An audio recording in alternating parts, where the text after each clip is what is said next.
Do you remember the other day? By the way, if you're watching on Periscope, I'll straighten it in a bit. I don't know what's going on there.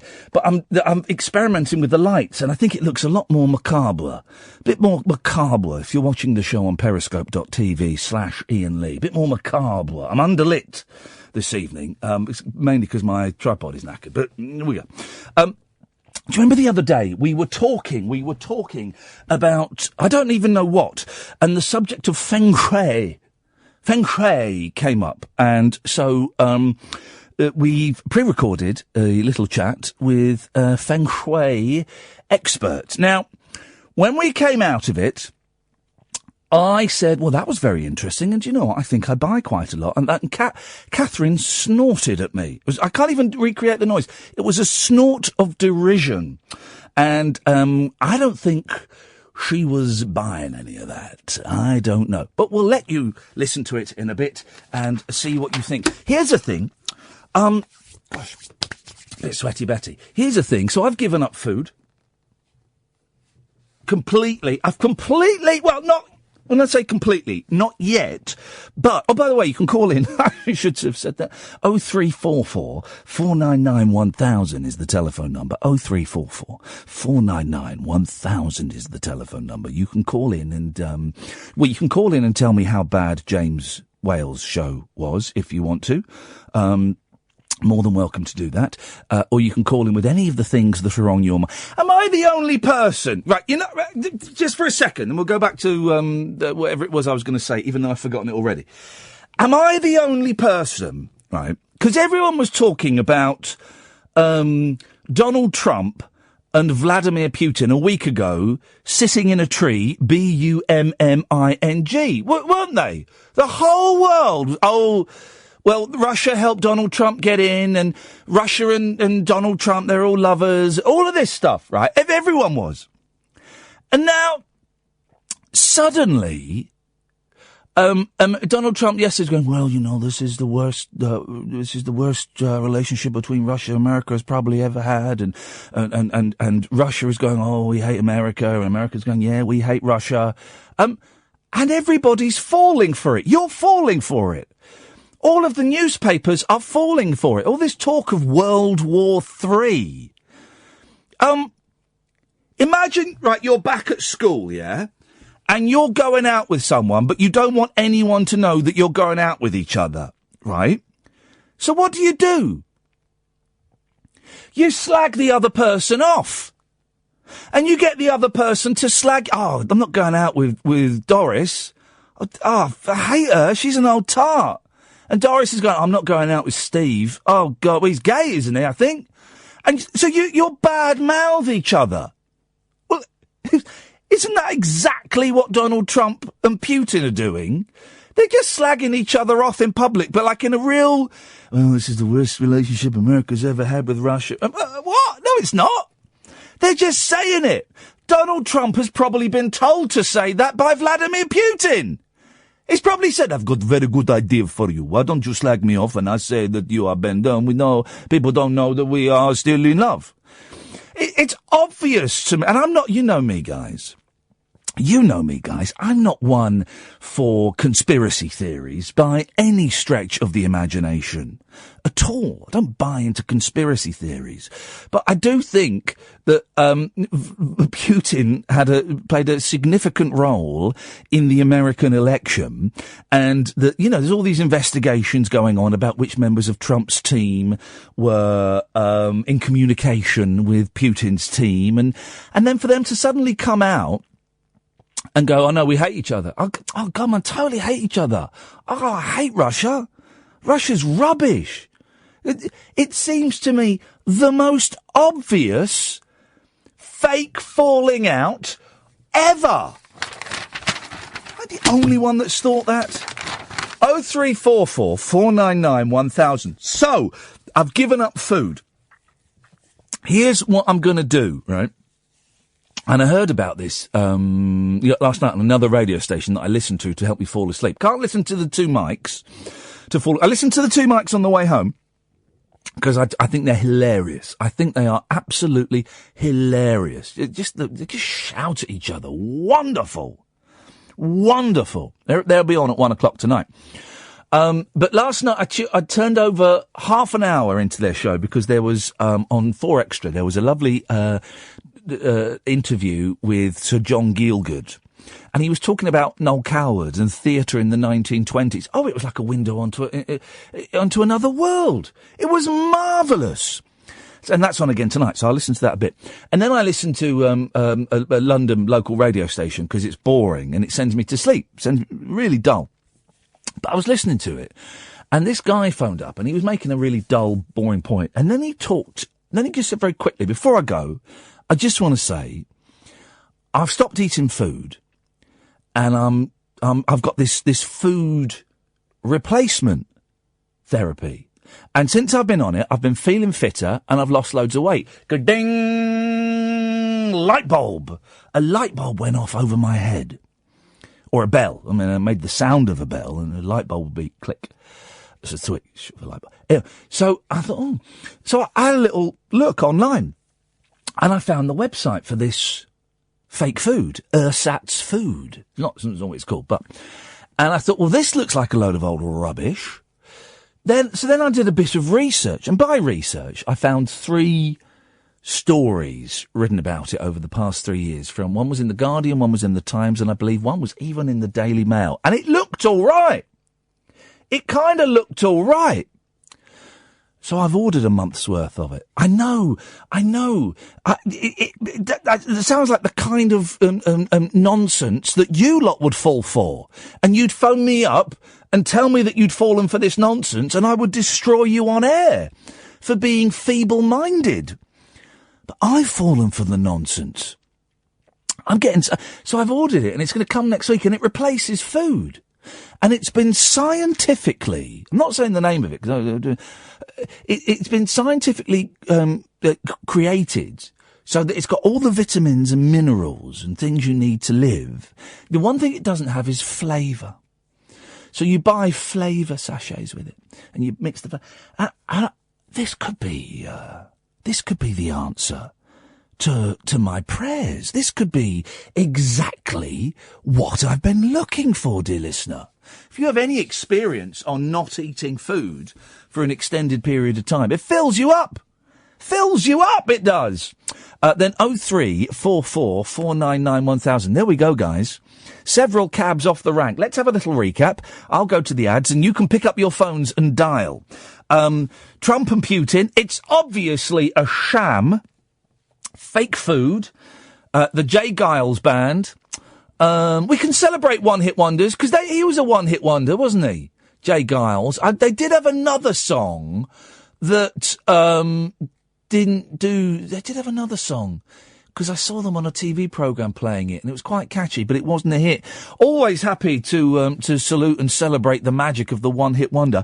Or of course, you can call in about absolutely anything you want. Feng Shui, of course, we'll play that in a bit. Anything you want, dear listener. You call in, you'll speak to Catherine, she'll take your name, and she will give you a call back. 0344 499 1000. I can tell you now, I can see that Ken, Holy Ken, is calling in. So if you want him to be the first call, don't pick up your phones. If you don't want him to be the first call, and Holy Hannah's calling in. So, if you don't want Ken to be the first call, pick up your phones and dial 0344 499 1000. Late Nights with Iain Lee on Talk Radio. The wild man of late night radio is back. Iain Lee on Talk Radio. We have ways of making you talk. Yes, no other show has paid tribute to J. Giles in quite the way that I did, dear listener. Good evening, Darren. Iain, the J. Giles band, I would have called this, right, back in the day. What? Hip, hip, hip, by the way. Hip, hip, hip, Darren. I missed the opening gambit, but let's continue. Well, I talked too quick for you. Yes. Right, the J. Giles, we called it band. Why did you call it J. Giles? Well, I don't know. I couldn't read. I don't know. I was the same age as you, roundabout. I had the album, man. Well, what else was on the album? Freeze Frame. Oh, I don't know. I went and just researched that. Well, I'm not going to say it because really bad 80s music, but it was apparently a collector's item, but it was covered in scratches. You know, it's a great song. My blood runs cold. My memory has just been sold. My angel is a centrefold. Come on. Can I sing a little bit on it? Oh, buddy, sing. Na na na na na na na na na na na na. That. Great. It's a great song. It's a great song. Oh, it was class. It was class. Forget your Bowies. Forget your George Michaels. Forget your Princes. Yeah. Jay Giles. That's where it's at. But yeah, it was, that was unreal when you put that on. You know, another thing, last night there was a film you actually went on about. It was, Robert De Niro. One of the funniest films. Midnight Run. Oh, Iain, man. It was super funny, you know. It is brilliant, and it's just full of swearing, and swearing is funny. Yeah, he rhymes Robert De Niro all the way through the film. Yeah, Charles Grodin it's a superb performance. He's a genius. Yeah. Charles Grodin was very good friends with Paul Simon, I was surprised to find out. Yes. Oh, he was on his video, man, wasn't he? Yeah, he was, yeah. They're very good friends. And then, of course, went on to make the Beethoven series of movies based on a dog. All right. That's all my Charles Grodin knowledge, I'm afraid, guys. Can't help with any more than that. But he was a great actor, and it was a full-on comedy action adventure film.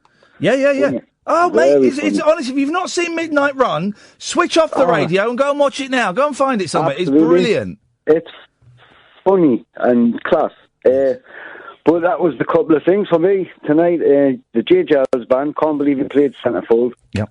And last night's Midnight Run. Darren, it's always a pleasure. Thank you very much indeed. 03444991000. That's how we roll. If you just want to phone up and check in, you're very, very welcome, guys. You're very welcome. Let's go to Ray. Good evening, Ray. Good evening. Hip, hip, hip. Hip, hip, hip, sir. Yes, thank you. Yeah, like that guy said, Freeze Frame was the name of the album, and also the follow-up to Centrefold. Okay, and where did it get to in the hit parade? Well, the Freeze Frame album did number 12, and the single, Centrefold was at number 3, and Freeze Frame, the single, was 27. Now, was Centrefold a big hit in the United States? Because if all you need to do is have written, not performed it, you need to have written one top 10 hit in the United States in the 80s or 90s, and you are financially set for life. It was a number 1 over there. Beautiful. They had been going since 1970 as a band. What the heck? Honestly, yeah, and it wasn't until 81 when they had that number 1. The J. Giles Band tribute show really is kicking into shape now, isn't it? And their other well-known song was Love Stinks, which you may remember, if you've ever seen The Wedding Singer, it features in there. I have seen The Wedding Singer because I did go through a very, very big Adam Sandler phase. But I don't remember that song. I don't remember that film particularly well.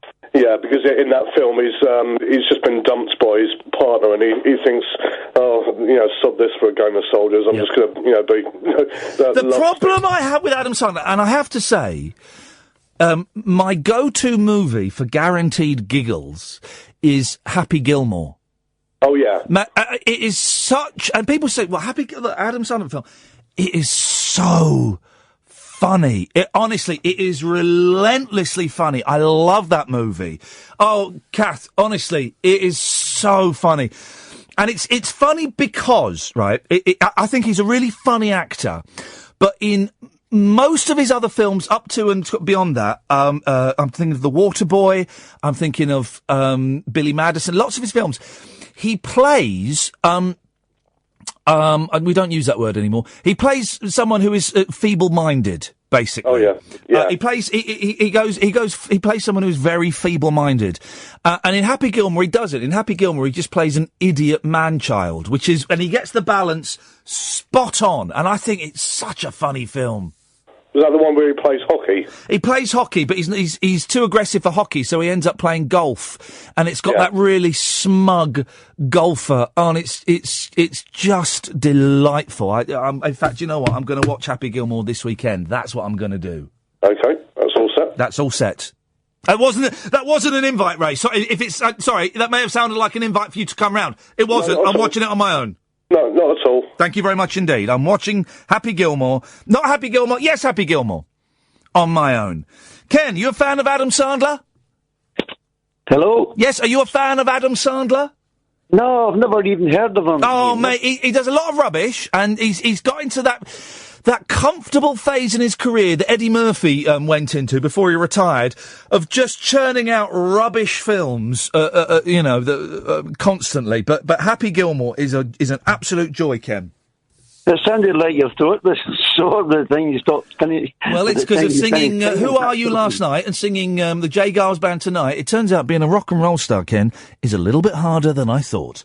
Now, listen, I appreciate you're remembering him tonight, the man. Yes. He just died. Yes. When that come on, this is the reason why I called you, Ian. But first of all, I'd like to say I was really sorry to hear that your prayer and repentance to Jesus the other night there was not sincere. I was sorry to now, hear Ken, that. you've made an assumption there that is incorrect, and if I may be so bold to say, smacks a little bit of arrogance. No, you said you had no faith, so you. No, Ken. You are displaying ever such a slight amount of arrogance, and I'll tell you why. You said that you're sorry to hear that your prayer was insincere. It wasn't insincere. It was very sincere. Said it. No, I didn't. I didn't use the word insincere. I said I prayed and I invited Jesus into my heart and I did it sincerely. It didn't. It didn't work. So your accusation of insincerity is misguided. I certainly did not use that word.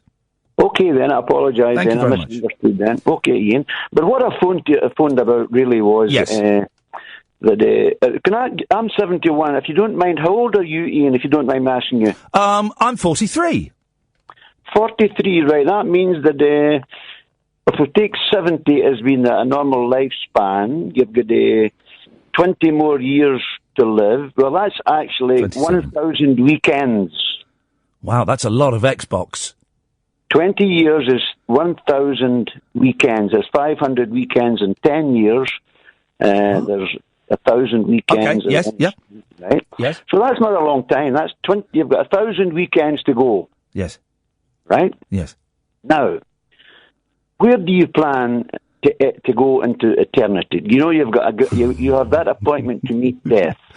I don't believe in eternity. My mind is open, and I am. I've looked at all the different religions, and I've looked at all the different beliefs, and I've looked at humanism, and I do not believe there is an eternity. Okay, most people think that, as far as I can see. But what if you are wrong? Then I'm screwed. Right. Now, surely... But I don't believe in hedging my bets. I believe putting all my chips on black or red, and I'm putting them on black. Right, so your purpose to disregard... But Ken, listen.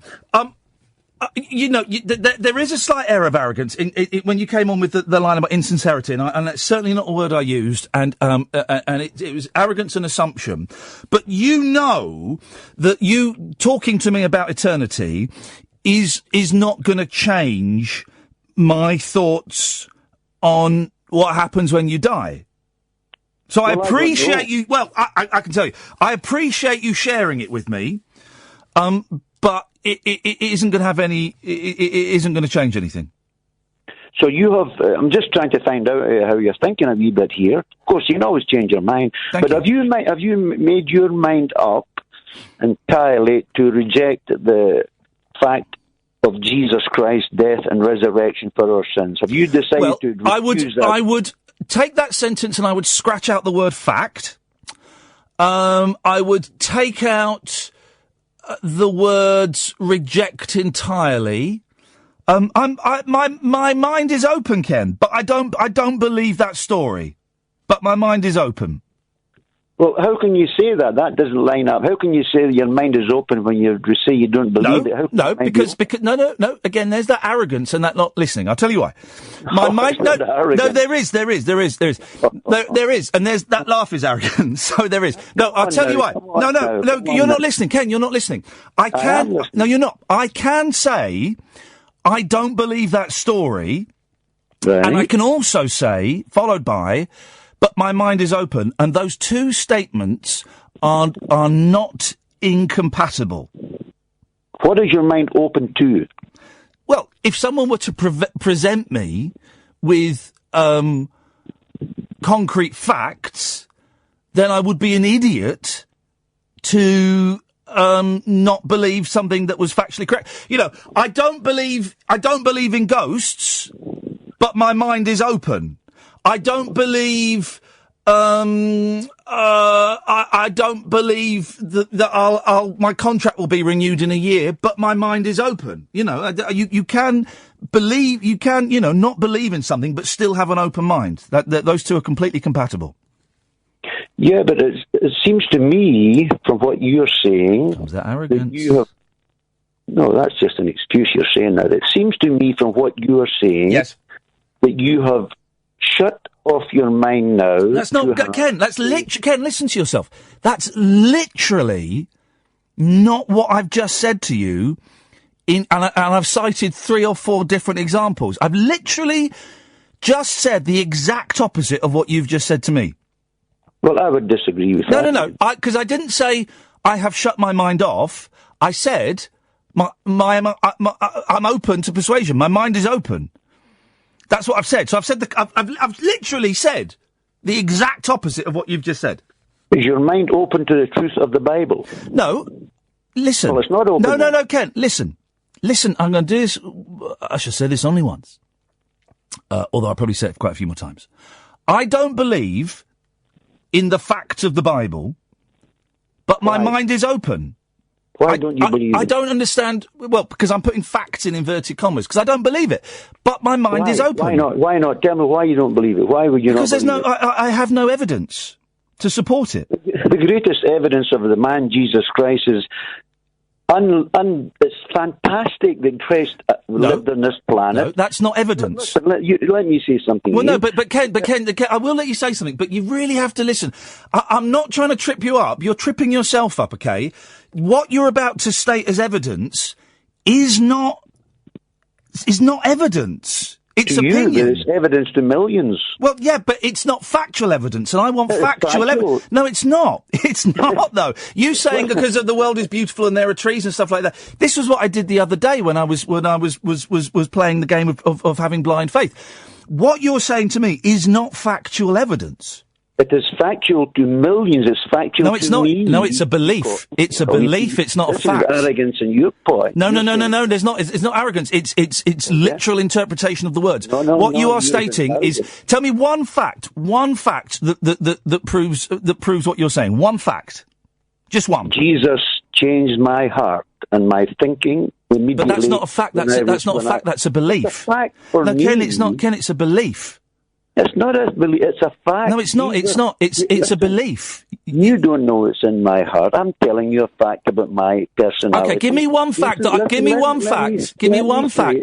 one fact that I can relate to my life that proves that Jesus died and was resurrected. Give me one fact. No, you're asking me for a fact that I have. I have the fact that when I... It's not fact, mate, it's faith. It's faith. And a faith is different from fact. The faith produced a fact. No, it didn't. You don't know what fact means. I suggest you go and read a dictionary. Put the Bible down for 5 minutes. Go and read it. Well, no, it's not. It's the arrogance. It's the arrogance of knowing what words mean, and you don't, because what you're saying is not a fact. You're talking of faith and belief, and they're completely different.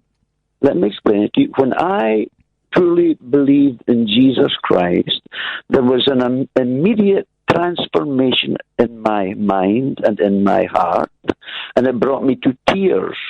Now that I can buy. The statement that you just made then, I can buy. When you believed in Jesus Christ, you felt something and it brought you to tears. Boom. Yes, I can have that. But that's not what you said originally. You said Jesus Christ in your heart...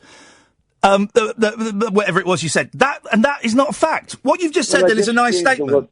I changed the word heart to mind so you would understand it. No, Ken, I understand. I understand words better than you do. They're my tool. You don't understand. Here's the thing, right? My boys believe in the tooth fairy. They believe in the tooth fairy. In their world, the tooth fairy is a real thing that when they lose a tooth, the tooth fairy comes to their bedroom, writes them a note, and puts money under their pillow and takes their tooth away. That's a lie. No, Ken. They believe that they believe that to be true. It doesn't make it a fact. But it's not true. No, there is as much evidence for the tooth fairy as there is for what you're saying.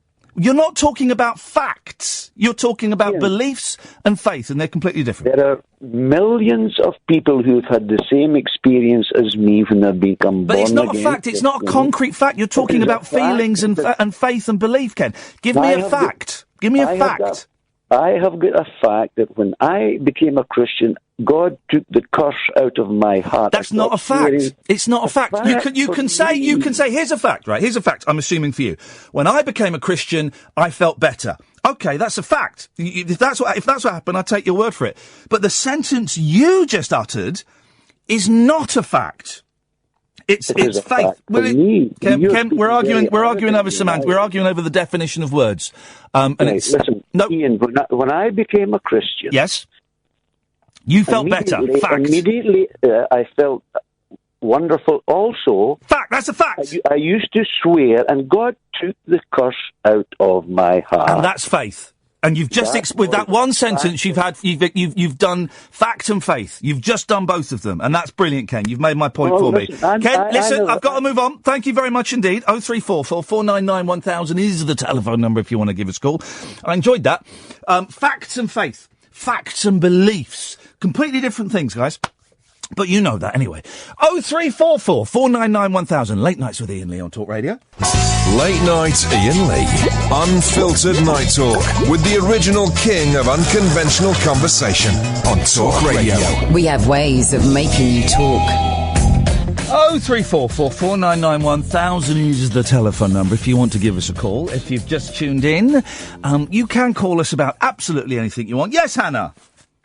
Is Ken still there? Has he gone? He's gone. Oh, I was going to agree with what you were saying, actually. It does come down to faith, not fact. Yeah. And he I don't think Ken knows what a fact is. He has opinion and belief and faith are great. And I wasn't disputing those, but they're completely different from a fact. Yeah, no, he actually says in the Bible it comes down to faith.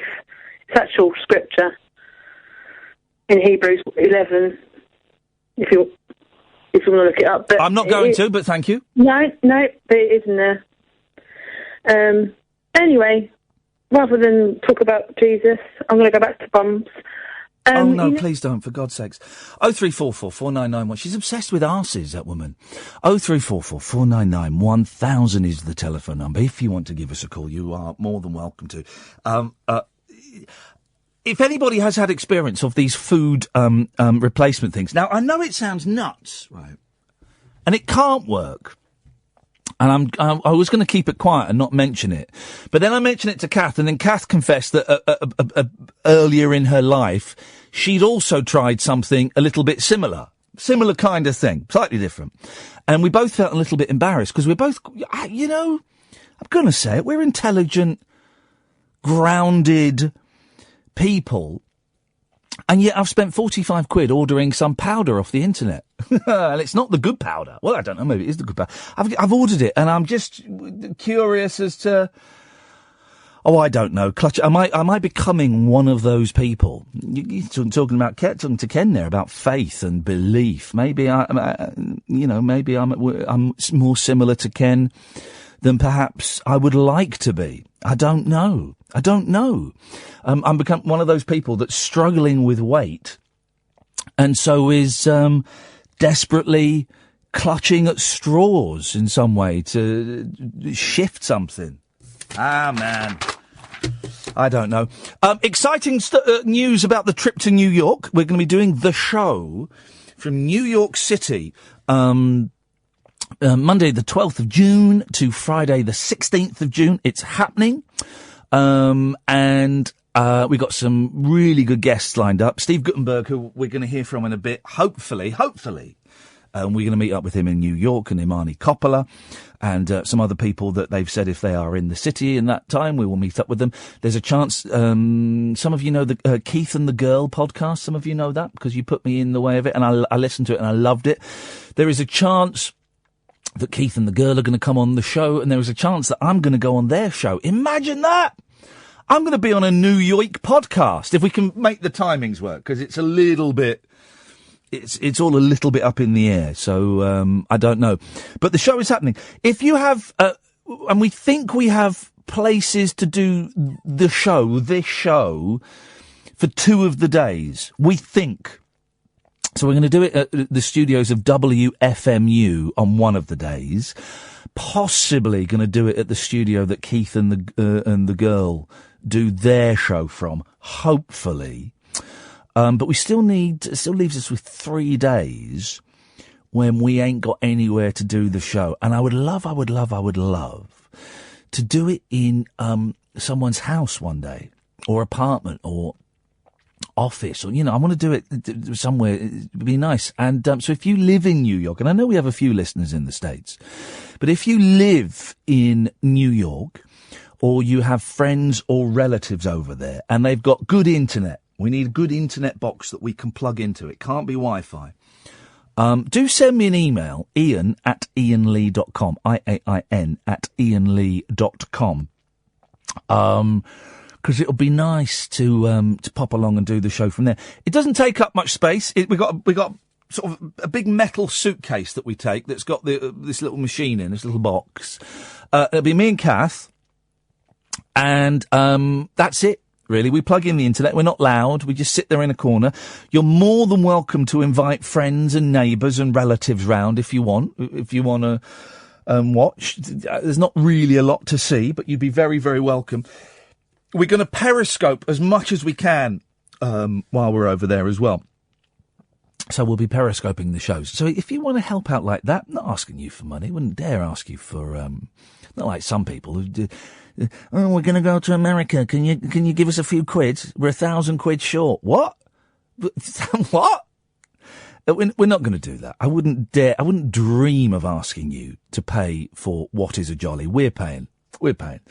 So I'm paying, basically. But you never know. We might be able to get a little bit of sponsorship or something. Let's see. But I'm not. Worst comes to the worst, I'm paying because I'm doing all right. So I'm not asking for money. I'm just asking for your suggestions of places we can do the show, of possible guests, and maybe things that you've seen in New York that perhaps other people haven't seen and that we should go and check out. Iain at iainlee.com, or you can tweet me, of course, at Iain Lee. 0344 499 1000 is the telephone number. Don't forget to tick your radar diaries. Late Nights with Iain Lee on Talk Radio. Late Night, Iain Lee on Talk Radio. We have ways of making you talk. 0344 499 1000 is the phone number. Evening, Dredge. Good evening, good morning, and good afternoon. Somewhere in the world it is all of those things. That's for people listening abroad. That's for people listening abroad. Maybe, who knows, Dredge, maybe, even though it's got off to a slow start, this call might be good enough to make the podcast. Oh, blimey. Oh, hey. Okay. Can I invite you to tell the listener what you did on your radio show today? Because I thought it was very funny. Was it today you did it? Yeah, we did it today, around 7 tonight, yeah. Tell the listener, because you sent me this in email. I thought this was wonderful. More of this, please. This guy's got balls. Listen to this. Go on. We did the Wandsworth Radio all repeats guarantee, which basically consisted of playing the same record for the whole hour. Beautiful. Isn't that wonderful? I would not have the balls to do that. The all repeat guarantee. Fantastic. We played Depeche Mode's Just Can't Get Enough. Just can't get it up. I just can't get it up. I just can't get... Depeche Mode, here's the thing. Depeche Mode are huge in the United States, and they play stadiums. Imagine sitting at the back of a stadium in America to watch Depeche Mode. Okay. Right, I've imagined that. It's not that bad, actually. If it's got a good sound system and screens, I'll be up for that. Nice warm summer's evening. Yeah, beautiful. They're sort of back again, aren't they? That's the interesting thing. They did a whole night of their stuff on BBC4 the other night, and I suddenly remembered that, about 20 years ago I'd been massively into them. Their new album is political, which I think is a good thing. I think more acts should do political records. I'm just waiting for the Voice of the Beehive political album.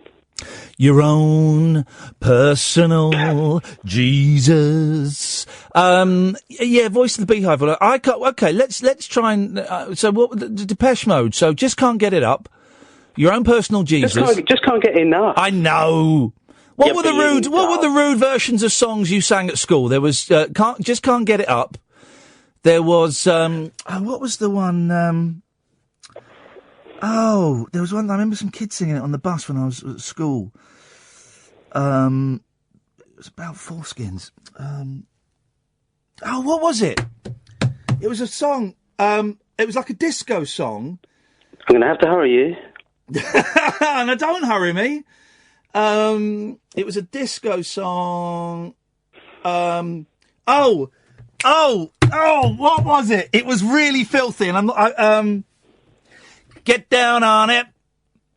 That was it, but I can't sing the rest of it. Yeah, I know what you mean. I know those sort of songs you used to sing on the flaming bus. Get down on it. Get down on it. We used to sing a very rude version of Karma Chameleon, but I'm not going to go into that now. Oh, was it involving Honour Committee? Anyway. Dredge, yeah. I can't name any more Depeche Mode songs, so I'll name that tune in 2. Well done. Thanks very much indeed. The reason I was calling up was because I was listening to some of your interviews from other radio stations. Matthew Stevenson, a young lad, he's built a website. And he's put up on there, nothing to do with me, LBC, you can't sue me. He's put up on there pretty much everything I've ever done hourly. So all the radio shows I've ever done from all the radio stations and all the podcasts I've ever done, including the MSM ones, the lost ones I think might be turning up soon. They're lost. And somehow he's got hold of all the uncut interviews I did at Absolute. Even I didn't have those things. I was listening to one. It was the strangest interview. It was Christopher Lee. You were interviewing him about his symphonic heavy metal album. Wasn't that an awkward interview? It was brilliant because you were saying things like, I was in a film with you 20 years ago or something like that, and he says, what's that got to do with my album? Yeah, he did, because I worked with Christopher, so I knew him a little bit, okay? I was just double in a film when I was doing props on a film in Pakistan with him. And how could you have been this double? Do you look like him? I was tall and slim, and the guy that they had to be his double was a big, muscular Pakistani. It doesn't matter because we wore a latex mask, but we had to wear the same clothes, and I was tall and slim, and this the Pakistani actor was too muscular, and so I was doing props, but they said, "Oh, you can be his double." And I'll never forget, it was boiling hot, and we were in Karachi, and I had to go on the bus that he used to get changed it in, and I'd say, "Christopher, I need your clothes," and he told me off. He was furious because there was only one set of clothes, and he's there in his blue Y-fronts, slagging me off, having a go at me, and it was boiling hot. It was a miserable 3 months, both the worst and the best 3 months of my life. But I sort of knew. You've got to call your autobiography "I Was Christopher Lee's Double." And then I'd met him about 4 years later. He came on the 11 o'clock show, and he remembered me. He came on as a guest. And I said, "Christopher, we worked with you." He said, "Of course, I remember you." And we had a really nice chat. And then he had to go. And so I thought doing this interview with him, it would have been another 8 years after that. I thought we could pick up where we left off. And you're right. And I said, "Christopher, I don't know if you remember, we did a film. I was in a film with you." "Yes. What's that got to do with what we're talking about?" Oh, crushed me. And you weren't allowed to ask him on the set of this film we did. And I used to hang around with him quite a lot and talk to him quite a lot because I didn't have a lot to do. But you weren't allowed to ask him about Dracula. Hated talking about Dracula. But he would talk about playing Scaramanga all the time. And the one film he talked about more than that James Bond film was, I think, it's Police Academy 7, Mission to Moscow. And Steve Guttenberg's on the show later Steve Guttenberg's on the show. It all links up. And he would say, "And of course, I was the first Western actor to deliver a speech entirely in Russian in Red Square in the movie Police Academy 7, Mission to Moscow." And he would talk about that, but he wouldn't talk about Dracula. What a strange person. He was, actually. I got on with him really, really well, and I've got a couple of pictures of me with him, which I must dig out, and I've got very short hair, and because I've been in Pakistan for 3 months, I was very brown, and I think I was probably wearing Pakistani clothes, so I looked Pakistani. I pulled off quite well. But yeah, no, he could be grumpy and miserable, but he was Sir Christopher Lee. If you can't be grumpy and miserable when you're Christopher Lee, when can you, Dredge? When can you? But I was listening to the interview, and there's a bit in the middle where you say something like, he says, "Have you heard the album?" And you're like, "I'm looking forward to listening to it." I had it, and I never, ever listened to it, but we are now about to listen to Christopher Lee singing a heavy metal Christmas 2. Let's have a little listen. All right, not off.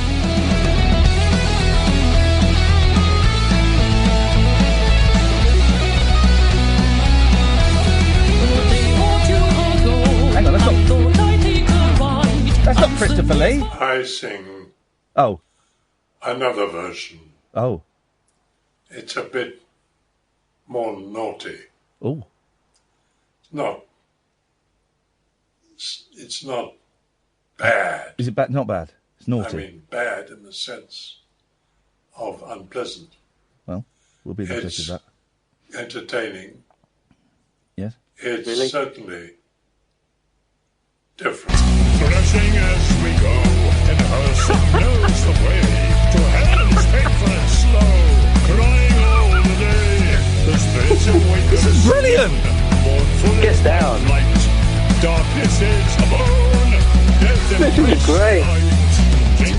And now in closing, of course, I wish you all a very happy Christmas. A very heavy Christmas. Thank you. My other claim to fame with Christopher Lee, I was with him the first time he ever drank Pepsi. Where was that? Again, in Pakistan, and he asked for a Coke. He said, "Good, can I have a Coca-Cola, please?" It would have taken him sort of 3 minutes to say that. Well, so the young lad, the runner, ran off and came back and said, I'm terribly sorry, we haven't got Coke, we've got this, is it all right? And Christopher Lee took the bottle and went, "What is this? Pepsi Cola." He'd never heard of Pepsi. "What is this Pepsi Cola?" And he drank it, and he said it was, that's quite delicious. Now I've gone into Roger Moore. That's quite delicious, Scaramanga. There you go. I heard he was interviewed by somebody else, and they said, "Well, you've done so many films. We're looking forward to talking about your films, Sir Christopher." And he said, "Films? What films?" Oh. And is this good enough for the podcast, do you think? Hey. I'll tell you what we'll do, Dredge. In the next hour, we'll take votes. Start voting now, listener. 0344 499 1000. Do you think, and I'll do it on Twitter as well, and we'll combine all the stats, do you think Dredge's call is good enough to make the podcast? I'll do a little poll on Twitter in a minute. And we'll for the next 30 minutes or so, John, we'll take calls on it, and we'll see what the listener thinks. Is that okay? That's absolutely fine. Can't say fairer than that. Thank you very much indeed. 0344 499 1000. Do you think Dredge's call was good enough to make the podcast? I'll do a little Twitter poll as well. We'll add the figures together. We'll get the stats in. We'll run them through the computer. We'll get the boffins to analyse them. We'll send them off to the laboratory. We'll get them back. We'll have a look at it. And we'll have a little talk, a little conflab, and then we'll see where we are. How the hell did we do an hour of radio then? I've got no idea what we talked about. 0344 499 1000 is the telephone number if you want to give us a call. You've kind of got the idea of how this works now. You can call in about absolutely anything you want. In the next hour, we will have Sir Steve Guttenburg. We will have Sir Feng Shui. And we will hopefully have your telephone calls. 0344 499 1000 is the telephone number. Follow me on Twitter at Iain Lee. I'm about to do an exciting, pointless Twitter poll. Late Nights with Iain Lee on Talk Radio. Talk Radio. Wowzers, 32 votes have been cast already on the Twitter poll. Was John Dredge's call good enough to be in the podcast? 50% yes, 50% say no. It couldn't be any closer whatsoever. 0344 499 1000. Late Nights with Iain Lee on Talk Radio. Late Night, Iain Lee on Talk Radio. We have ways of making you talk. Yesterday was kind of like the 4th of July. The way your face lit up the entire sky. Had to look away because it hurt my eyes. The way you hit me was a big surprise.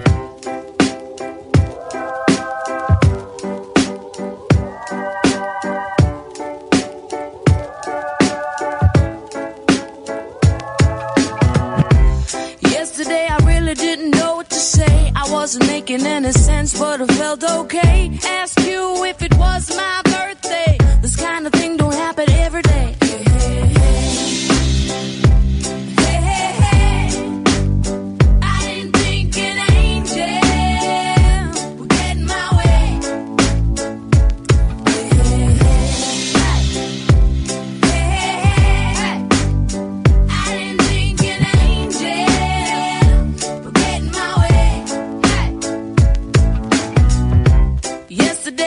Just like a child, a little curious, a little wild, live in the moment and you'll never go out of style. You know it's really been a while.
Such a shameful crime. It's been a while since I let you go. Time don't let regrets go. Hey, hey, hey, hey, hey. I didn't think an angel get my way. No, no, no. Hey, hey, hey, hey. I didn't think an angel get my way. Hey. So I gotta welcome angels, welcome angels, welcome angels, welcome angels,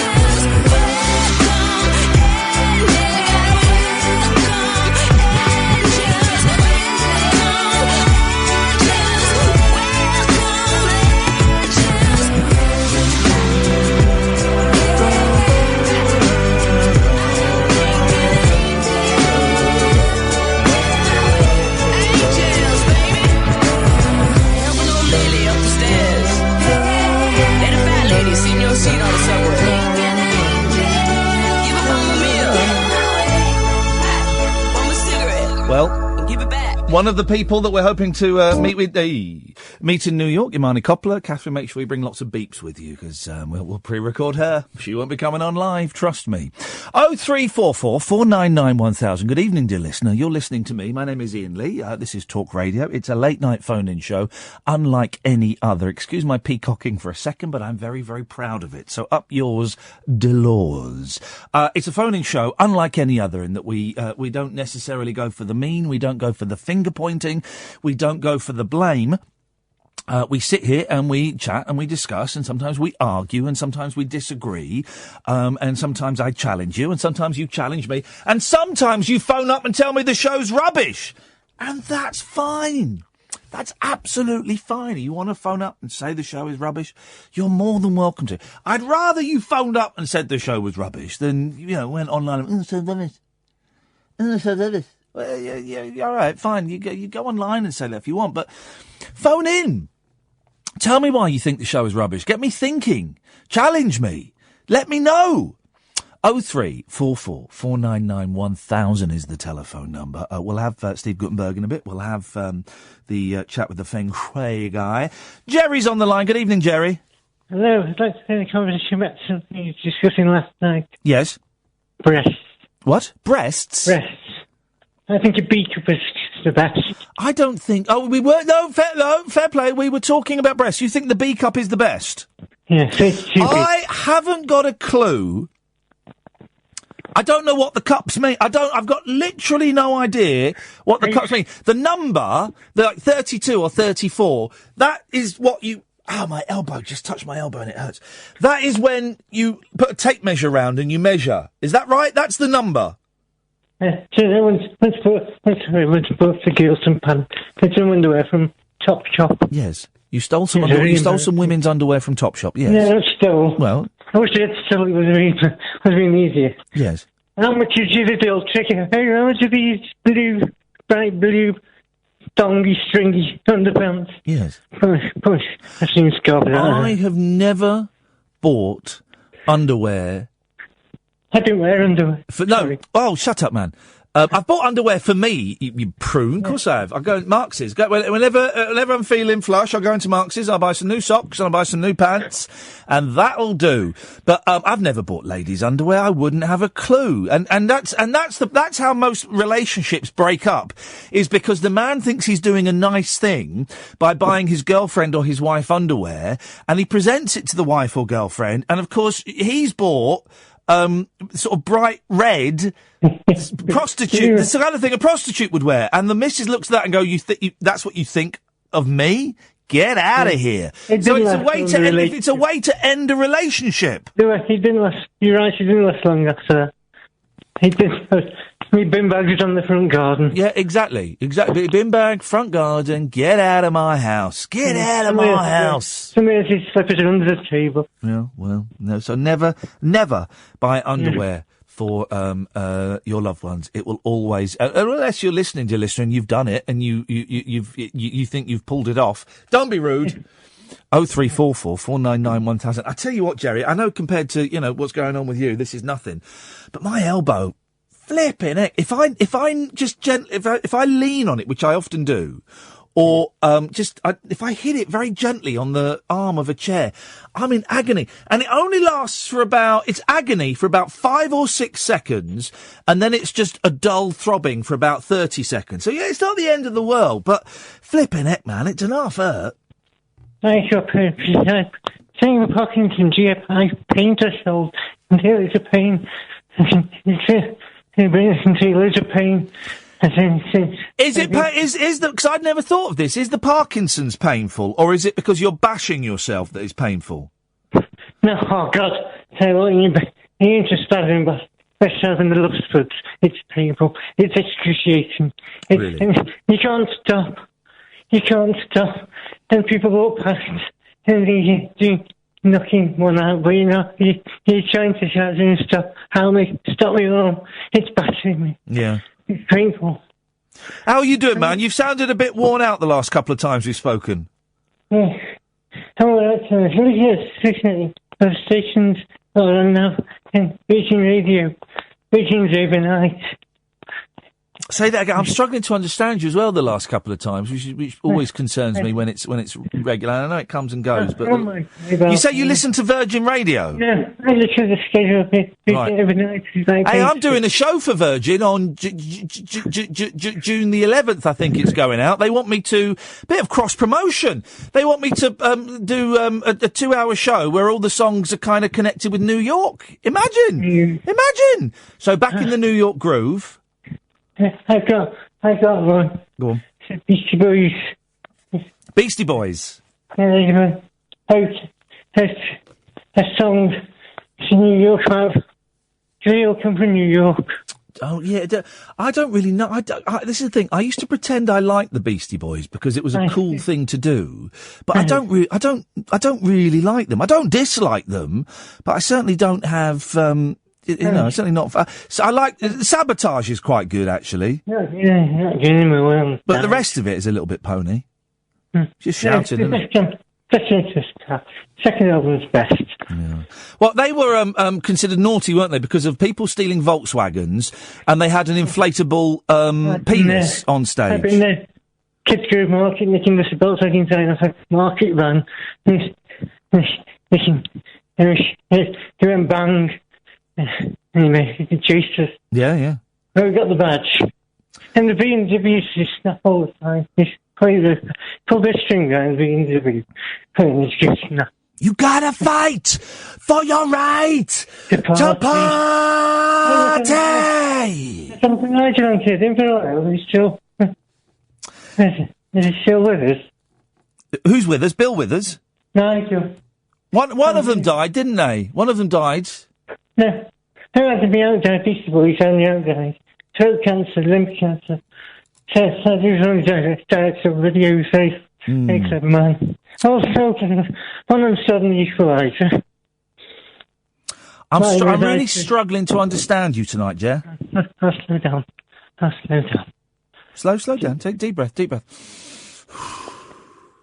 it again. I've got business symptoms. He's had picking them up 10 years and perverts phoning up last night. Perverts phoning up last night? There's one on the phone now. But yeah, no, there were. It was it was a blue show last night. We've had a few blue shows recently, and I think we need to just start going above the waist a bit. And by that, I don't just mean going back to breasts. Plates. No. On the plates. Right. I'm cutting you off now because you're a dirty old man. Good evening, Jerry. Hi. There we go. 0344 499 1000. I was struggling to understand Jerry the last few times he's phoned in, which always concerns me slightly. Once you kind of expect it, and the next night he's normally all right, but he's been a little bit. I think the heat doesn't help at all. But just to say, and I know we have some shy listeners who want to call in, but because of a problem with their speech. I know people that have got a stammer or whatever. People that are a bit embarrassed about the way they speak and they don't want to phone in. Don't let that win. I know on some radio shows and some radio stations, Jerry wouldn't get on. I know for a fact he doesn't get on LBC because they haven't got the time or the patience to kind of work through what he's saying. We have. If it takes the whole show, we'll do it. So if you've got, I don't know, what's the collective speech impediment of some kind, whether it's Parkinson's or MS or a stammer or whatever, you can still give us a call. We're not going to turn you away. Oh, no. We are a drop-in centre for the lost, the bewildered, and indeed the lonely. 0344 499 1000 is the telephone number. Let's have a quick look at the Twitter poll and see how the votes are going. 58% are saying yes. Dredge's call was good enough to go on the podcast. That means 42% are saying no. You've got 15 minutes to vote no. At Iain Lee, 0344 499 1000. Late Nights with Iain Lee on Talk Radio. The wild man of late night radio is back. Iain Lee on Talk Radio. We have ways of making you talk. So, here's the thing. By some strange quirk of fate, I sort of know Steve Guttenburg a little bit. He's my most famous kind of sort of friend and stuff. And, well, I've been getting in touch with him because. You know him from the Police Academy films and Cocoon, and he's done loads of stuff. Here's the thing. While you're listening to this next interview, go onto YouTube and type in Steve Guttenburg running through a park. Type that in and enjoy. And I kind of got in touch with him. I've not spoken to him for ages and ages. Because of the show in New York, and I know he lives in New York, and I was wondering if we could grab him. And well, anyway, he said he'd come on the show this week, and he did come on this week. We were going to do it live at 10 o'clock, but you know what these Americans are like. You know what these artists are like. They're a little bit flaky. So 9:05, I got an email saying, Iain, can we do it now? I went, yeah, sure, no worries. So, ladies and gentlemen, Mr. Steve Guttenburg. Mr. Steve Guttenburg, are you there, sir? Hi, Iain. How you doing, buddy? I'm good, thanks, man. How are you? Really good, and so glad to connect with you again. I haven't spoken to you for absolutely ever. The last time was when you... God, it must have been about 6 or 7 years ago when you were doing Panto over here. It was. You were 13 or 14 years old. That's right, and you were still in your late 30s, which I think you still are now, aren't you? late 90s, but who's counting? Hey, man, how you doing? What are you up to at the moment? I'm really, really good. I just wrapped shooting a show called Ballers for HBO. Oh, yeah. Now, what's that about? It's about financial managers of professional athletes. Okay. HBO does some really good stuff, doesn't it?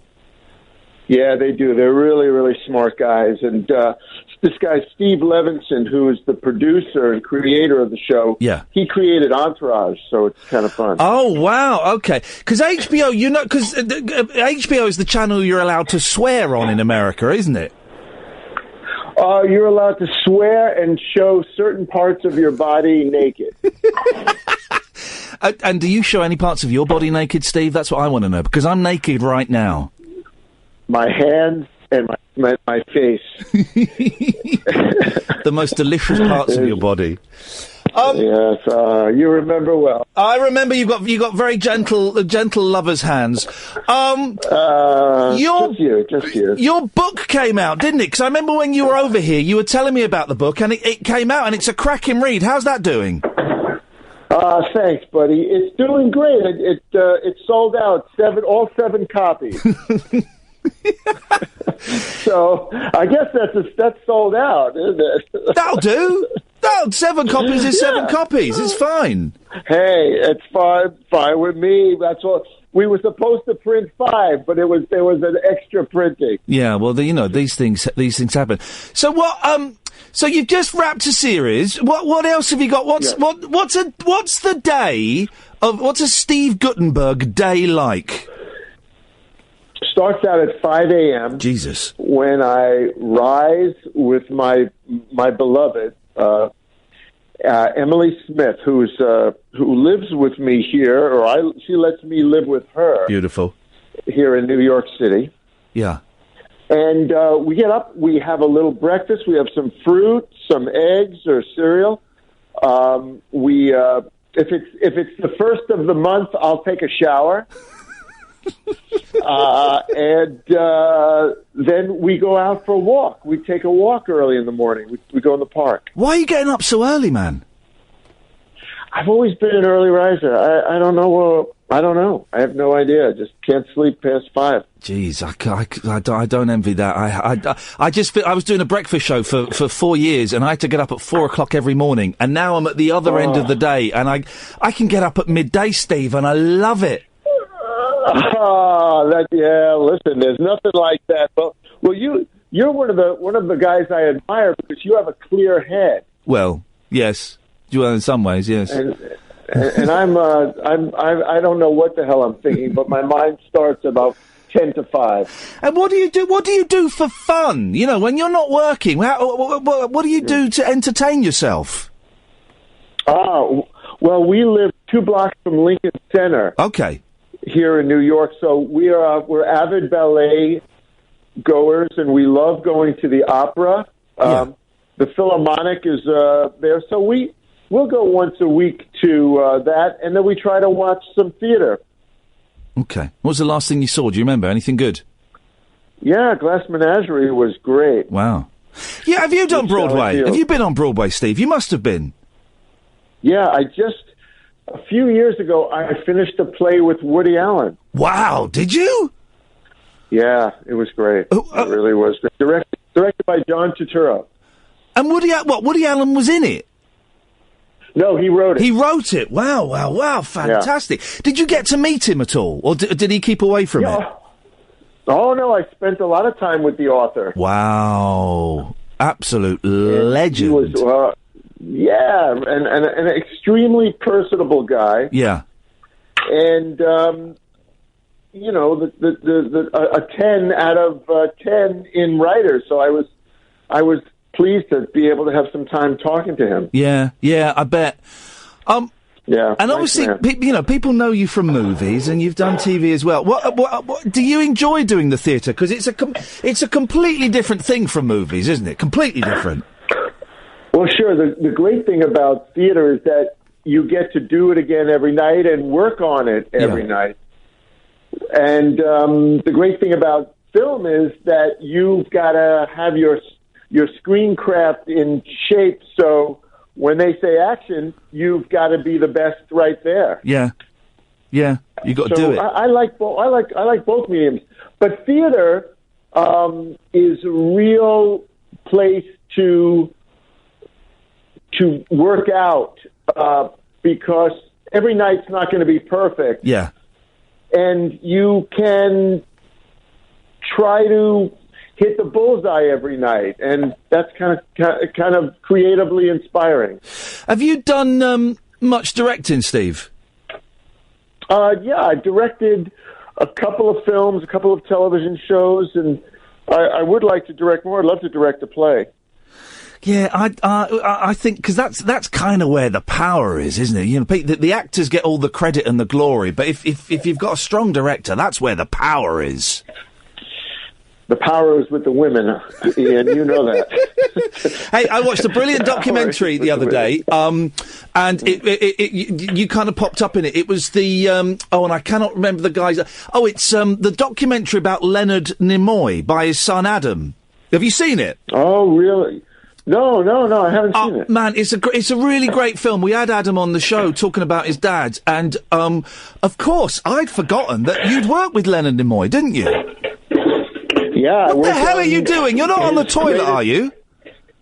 Am I what? You're not on the toilet, are you? No. I'm in an office, and I have to go outside, so I'm just putting my desk together so I can lock my door. But okay. So I don't, so no one steals my stuff. But I worked with Leonard on 3 Men and a Baby, which was directing-wise his greatest commercial success. Yeah. I'd forgotten he directed that movie. What was he like? Was he a nice man? Yeah. Yes, he was a really nice man. I describe him as a fireball inside an iceberg. Yeah. He's Russian, so he has that stoic nature, and he also came from a time that was, economically difficult. He was, I think he was born in the 30s. Yeah. But a brilliant teacher, a brilliant acting teacher. Yeah, I bet. Yeah, he was really, really accomplished in the craft of theater and film and all kinds of acting. And yet, sadly, to most people, which is why I've been recommending this film, because you get to see all the other aspects of him. Sadly, Sure. it's Spock. Everyone goes, oh, Spock. And there are elements of that, I think, about you, because I've been mentioning that you've been coming on and people go, oh, Police Academy, and of course you've done a million other things, Does it ever get frustrating with when people kind of just associate you with that, brilliant franchise? No, just the opposite. Really? Of course, because as an actor, if you get one character that is a seminal character for people, like Sean Connery with Bond, or Harrison Ford with Indiana Jones, or Stallone with Rocky, or Johnny Depp with Pirates of the Caribbean, or Bill Shatner with Star Trek. Of course, you're very lucky. Yeah, because you can't expect the audience to know all of your work. You really can only expect them to know the world-famous stuff. Yeah. And same with Picasso, same with Matisse, same with Beethoven, same with Bach, same with Steven Spielberg, or Dustin Hoffman, or Meryl Streep. The truth is, the audience just has so much time to watch material. So I think it's pretty egotistical to think, oh, well, you haven't seen my King Lear, but you've seen my Police Academy. So I think that's a little bit pompous, and I would not be pompous. But if they do see my King Lear, I promise you they will forget my Police Academy. Mahoney, who? Steve, listen, I'm going to let you go. I love you, and I think whenever you pop up on screen, whenever I see you in a movie or a TV series, I honestly, I think you just bring the screen alive. Give us the name of this HBO series again, so we can keep an eye out for it. It's called Ballers. Ballers. Ballers. Yes. It premieres in the United States on July 23rd. Okay. Maybe it's the same in the UK, and it stars a wonderful guy who's very popular now named Dwayne Johnson. Oh, wow, yeah, of course. The Rock. The Rock, yeah. Really terrific guy, yeah. Terrific guy and a great actor, so. Fantastic. Well, listen, Steve, I'm going to let you go. Just to flag up, me and Catherine are bringing the show to New York in June. Right, right. Can we come and sleep on your floor, please? Yes, please sleep on my floor, and please have me on the show again if you can. I'd love to do it. Dude, I will be in touch. If you're in New York, we're not at 5 o'clock in the morning. That's crazy time. Or maybe we will. Maybe we'll come and have breakfast with you at 5 o'clock in the morning, but we'll be in touch. But I'd love to have you over because we're pretty good cooks around here. I love you, Steve Guttenberg, and when you met my niece and nephew, you were an absolute joy to them. So thank you, man. We will speak to you soon. All right, Ian. Great to hear your voice, pal. Talk to you soon. Take care, man. Bye-bye. Be well. Late night Ian Lee. Unfiltered night talk with the original king of unconventional conversation on Talk Radio. We have ways of making you talk. And we are back. We are live, 11:31 on Thursday on Talk Radio. 0344 499 1000 is the telephone number. When we go to New York, we're certainly going to look Steve up, and if he's in town, we'll have him. And we'll see if we can film a little bit with him as well, which would be nice. We'll have the Feng Shui expert on in a bit. We're getting another pre-record, so we'll break it up a little bit. Loads of you on Periscope now, periscope.tv/Ian Lee, if you want to watch. And if you're watching on Periscope, pick up the phone and dial wherever you are in the world. We will call you back. 0044 344 499 1000 0044. I'll have a coffee, please, Ed. 0044 344 499 1000. We call you back. You can call about absolutely anything you want. Let's have a quick look through some of the papers. And here's a weird thing in the Daily Mirror. Thank you very much, Ed. No worries. There we go. It's good to have you back. Why you've been wrong all along. What the heck? What the heck? It seems we are getting tied up in knots over the best way to do up our laces. The method passed down the years is actually the one most likely to result in them coming undone. What the hell? I have some shoes where they're always coming undone. Double knots. That's all you need to do, isn't it? A double knot. You tie the knot, then you do a double knot. Here's the thing. My boys are 7 and 5, and I think this is really common now. They don't know how to tie shoelaces. At school, shoes with shoelaces are banned. Yeah, really. Velcro. And I remember learning to tie my shoelaces. I remember sitting on the stairs in the house and learning to tie my shoelaces. I don't remember exactly when it was. I'm pretty sure by the time I was 5, certainly by the time I was 6. I imagine by the time I was 5, I could tie my shoelaces up. And my boys can't. And I keep saying, we should really get some shoes with shoelaces on. I know they're not allowed to wear them at school, but I kind of think at 7 and 5, they should be able to do their shoelaces up. And, there's never any moves to do this. There are never any moves to buy the shoes. So I need to go out and buy some shoes. Really, that's what I need to do. They bought, well, no, that's not completely true. 0344 499 1000. Some shoes with shoelaces were bought, but they had zips down the sides. That's not proper. That's not proper. In fact, maybe that's what I'll take them out on Sunday. We'll buy some shoes with shoelaces. That's what we'll do. That's what we'll do. What song is that? Well, it doesn't matter. Engineers at the University of Berkeley in California have found it is a mistake to tie the first knot left over right. Okay, yeah. And then loop a bow round in the same way. We should cross the left... I wish I hadn't started this now. We should cross the left lace over the right and then do the bow right over left to best avoid unfastening. Tying laces, however, is not the only basic life skill we have fallen short on. Here we look at some of the other everyday tasks we may have always been doing the wrong way but never realised. This, to me, is important journalism. Forget America dropping the mother of all bombs on Afghanistan. That's what they described it as, isn't it? The mother of all bombs. Bloody idiot! You got a child in charge of one of the most powerful countries in the world. A child, flipping heck. So let's have a look. Here we go. Now this makes sense. Yes, I knew this. Going to the loo. Okay. The Western habit of sitting on the toilet seat can be bad for our health. I knew that. That's bad. It's you need to be up a bit. You need to kind of, we sit down too low and it's bad for our stomachs and our sphincters. That's okay. I can say sphincter. Instead of sitting, we should be squatting like what they do over in India to allow a clearer and straighter passage for our waste to pass through.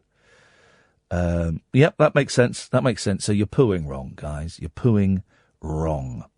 Brushing your teeth. Now, here's the thing. I don't know how you're supposed to brush your teeth anymore. And I've got an electric toothbrush, but I haven't changed the head in about 2 years.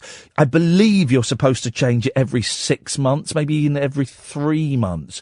I haven't changed it in 2 years, and it is covered in gunk. And I don't think it's really doing anything. And also, I do wonder what my boys are up to with that toothbrush. I do think that they have used that. Because sometimes I get home and my toothbrush is not where I left it. You know, I do wonder. If you're typing on my screen, I can't see, but you're probably updating Twitter, Catherine. I forgot, sorry.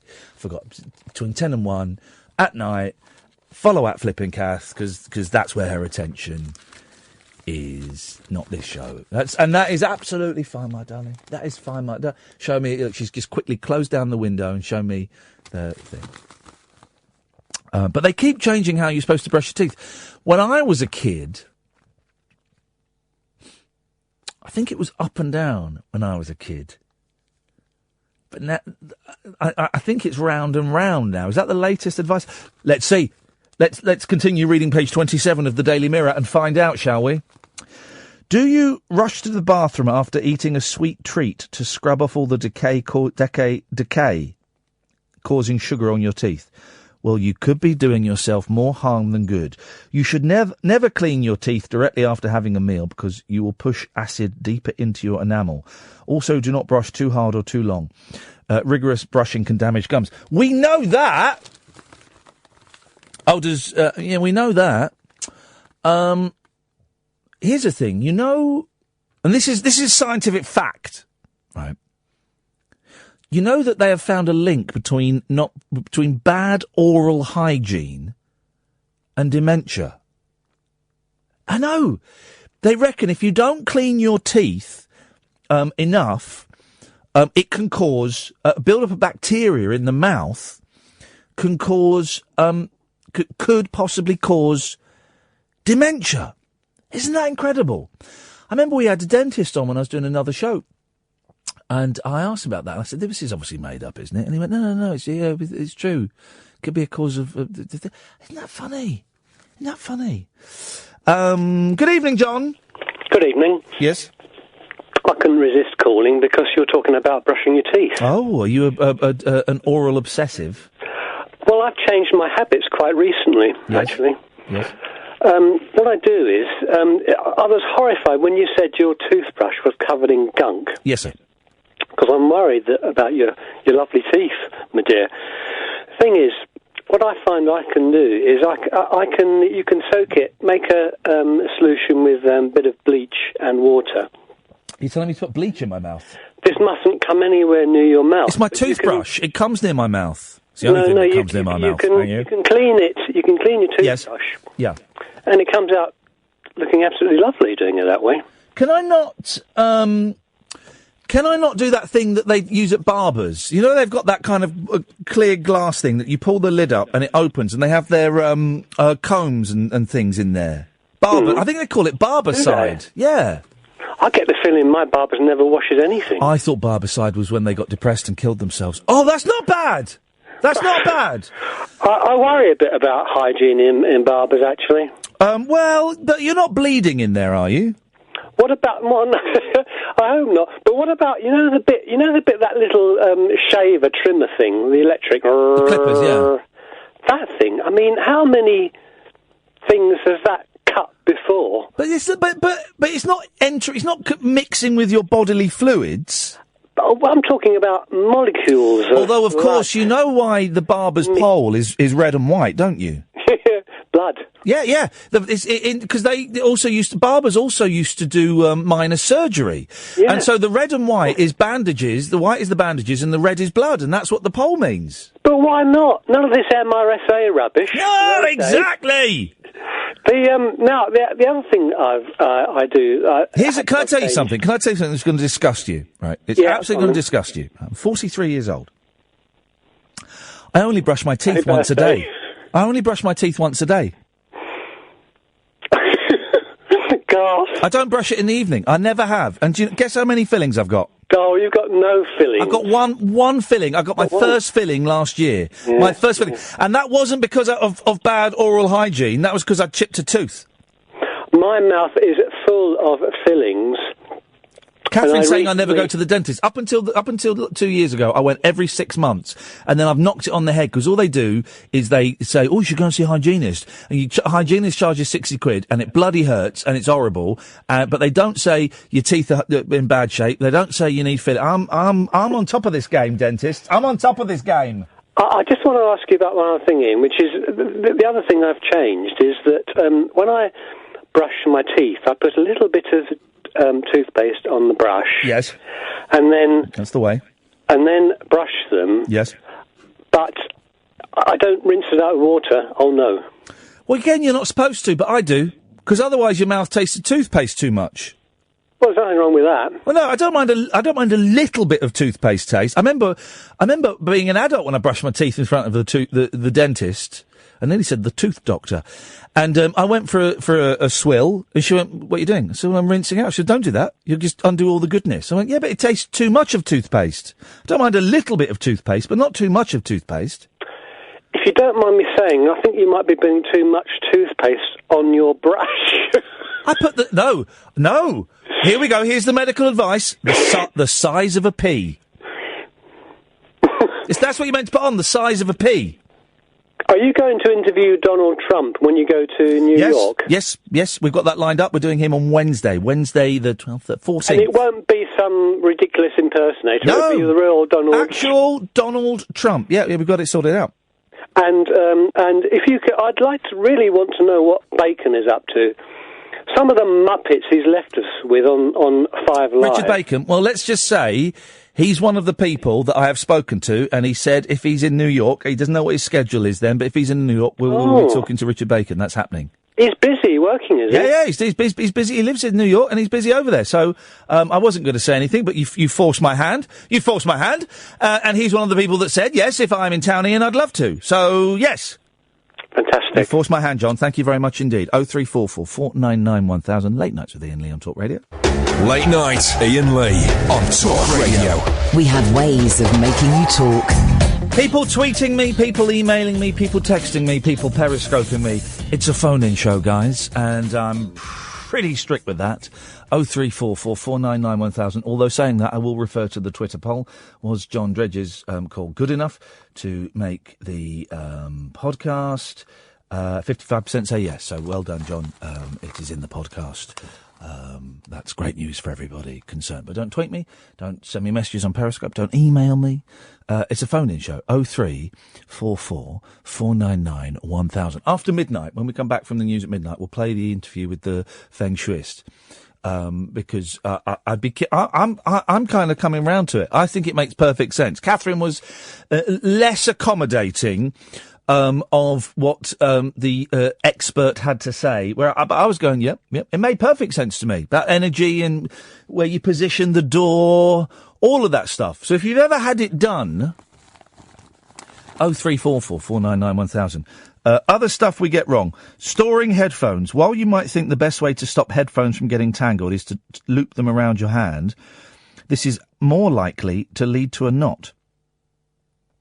Instead, you could try using bread ties to keep them in place. Bread ties? You mean those little fiddly metal things? What are you going to do that for? What do you mean? Or wrap the wires in a figure of 8 around your index and little finger. When you have 15 centimetres of wire left, wrap it round... Flipping it. I mean... Laura Connor, who has put this story, who's the Daily Mirror's journalist who has put this together, I think you've let yourself... That's the third one. We've got 3 more to go. I'm going to persevere, but I'm not expecting much. Washing and drying your hands. While antibacterial soaps and sanitizers, I love it. I love going to the hospital because I love those little the red things on the wall outside. I love it. Every door I'm having a little squirt. Researchers warn they may cause antibiotic resistance and even alter your hormones. A Glasgow University study found soaping down wet hands and rinsing was significantly more effective in reducing bacteria. It's more hygienic to dry them with a disposable towel than a hand dryer. So they're saying soap and water is better than other stuff. I mean, 2 more, Laura Connor. One of these last 2 had better be gold. Sleeping.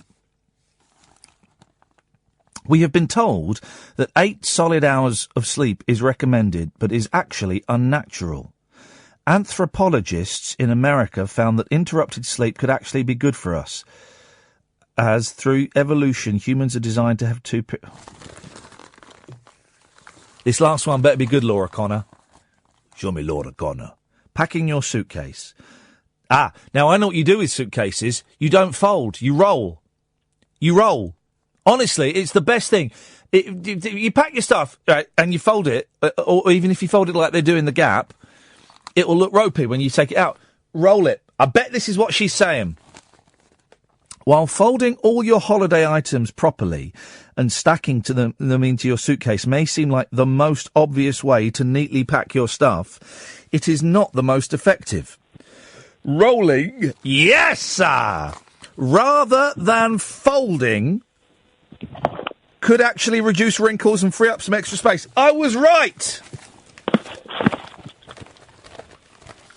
Good evening, caller. Hello, you talking about me? Hello, Ian. Paul again. Right, okay. Can I set a question for you that I'd like to ask everyone that could call in? Please? Okay, the question is, it's Easter coming up, right? I'd like to know how everyone individually eats their Cadbury's Creme Egg. Because everyone, I bet, do it differently.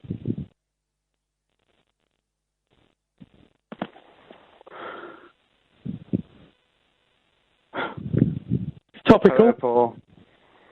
Hello? Hello. Yes, it's Paul. Am I on to Ian or another caller here? Can you say something, Ian, please? You're on to another caller. Okay. Sorry, I didn't catch your name. My name's Mark. Right. I don't know why Ian's put me through. Why have you called? Do you want to chat or...? Yeah, I wanted to chat to Ian, but tell me what you were saying. What I was saying was, it's Easter coming up, yeah? Yeah. Right, we all like an Easter egg. Do you like a Cadbury's Creme Egg? Yeah, sort of. Okay, right. So I think everyone eats them in an individual way. How do you eat yours your way? Wasn't that the ad campaign from a few years ago? Sorry? Wasn't that the ad campaign from a few years ago? I don't know. It might have been. I don't know. I'm not copying it. I just thought of it tonight. I wasn't maybe accusing you of plagiarism. No, maybe you're right. So maybe it's not such a mad thing to ask, is it? If it was used as an advert for them. Yeah, I'm pretty sure they used it as an ad a few years ago. Thinking about it, yeah, they said, how do you eat yours? That was the catchphrase, wasn't it? Yeah, that's what you've just said, isn't it? Yeah, but I've just remembered, I didn't know that, I didn't remember it from before. I just thought of it tonight.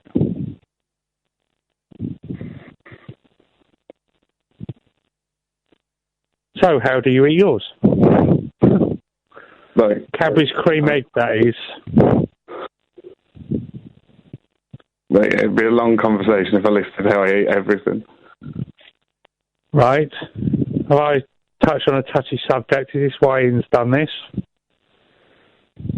I don't think Easter eggs are ever a touchy subject. I meant about eating in general for you.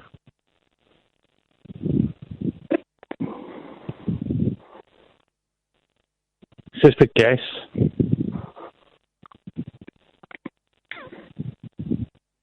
I've got nothing to add to that. Okay. I think Ian's played up both of us, hasn't he? I don't think Ian's been very fair. Yeah. It's what he likes to do, though, isn't it? Sorry? It's what he likes to do, though, isn't it? Yeah, but I think it's a bit cruel what he's done tonight. It's a bit low, isn't it? Well, you wanted to talk about Easter eggs when you've got to talk about Easter eggs. You're just talking to me about it instead of Ian.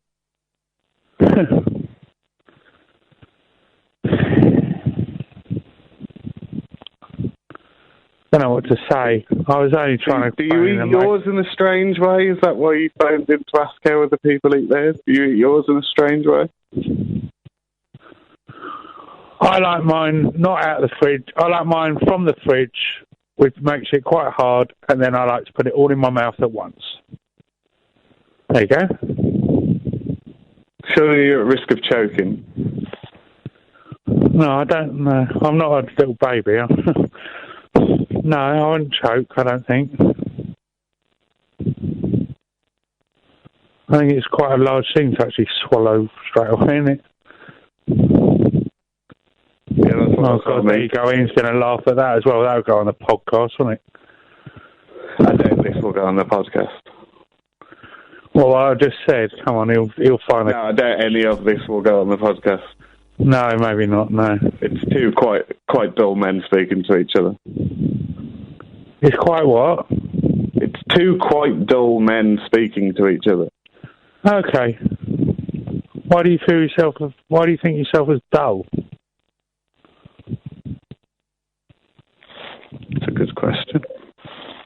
I don't think anyone should think of themselves as being dull. That's a positive outlook on life you've got. Sorry? That's a positive outlook you've got. I like to try and think of a positive outlook, yeah, even though a lot of the time I don't think very positively, but you got to, haven't you?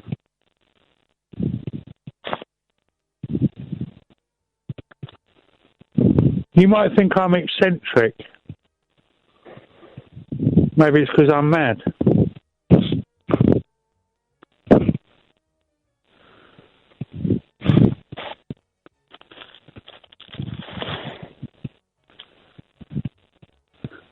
You got to try and make light-hearted things out of things that are serious, haven't you, in life, really? Mm. Are you glad you came over from TalkSport? I listened to Andy and Candy a few times, but I got a bit fed up with them, yeah. I started to come over because they tricked me, didn't they? Yeah, but you've stuck around. I have, yeah. I don't really know why, but I think Ian is a very interesting guy, actually. But I think tonight he's maybe he's doing a good thing because you're actually speaking now. Why have you called in tonight? Is a bit of therapy or someone to talk to? Or? No, I had a hypothetical question for Ian, but I'll pose it to him another night. Why don't you pose it to me? Because it's specifically about his radio show. So you wouldn't be able to... You can still pose that to me because I listen all the time. Maybe I could answer it instead of him because he's not talking, is he?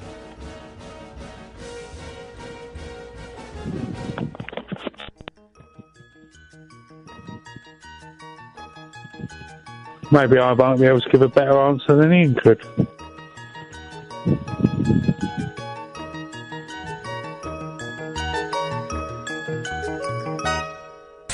Talk Radio. Well, I think the thing that we learnt from that conversation that I shall carry with me all evening was this. I like mine quite hard, and then I like to put it all in my mouth at once. Cheeky Paul. Across the UK. Late night, Iain Lee on Talk Radio. We have ways of making you talk.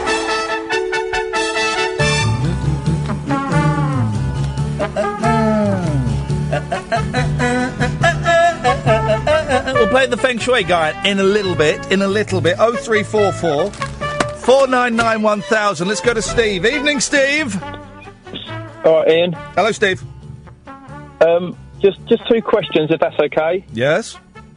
I've got to start work soon, so I've got to be brief. Okay. But could you list the radio stations you've worked for in order of who pays you the best to who pays you the worst? Oh, yeah, that is a great question. So you want me to go from highest paid to least paid? Yes. Okay. Right. Okay. Yes. You want me to do it now? Yes, please. I think this is right. Okay. LBC. Talk Radio. Absolute Radio. XFM.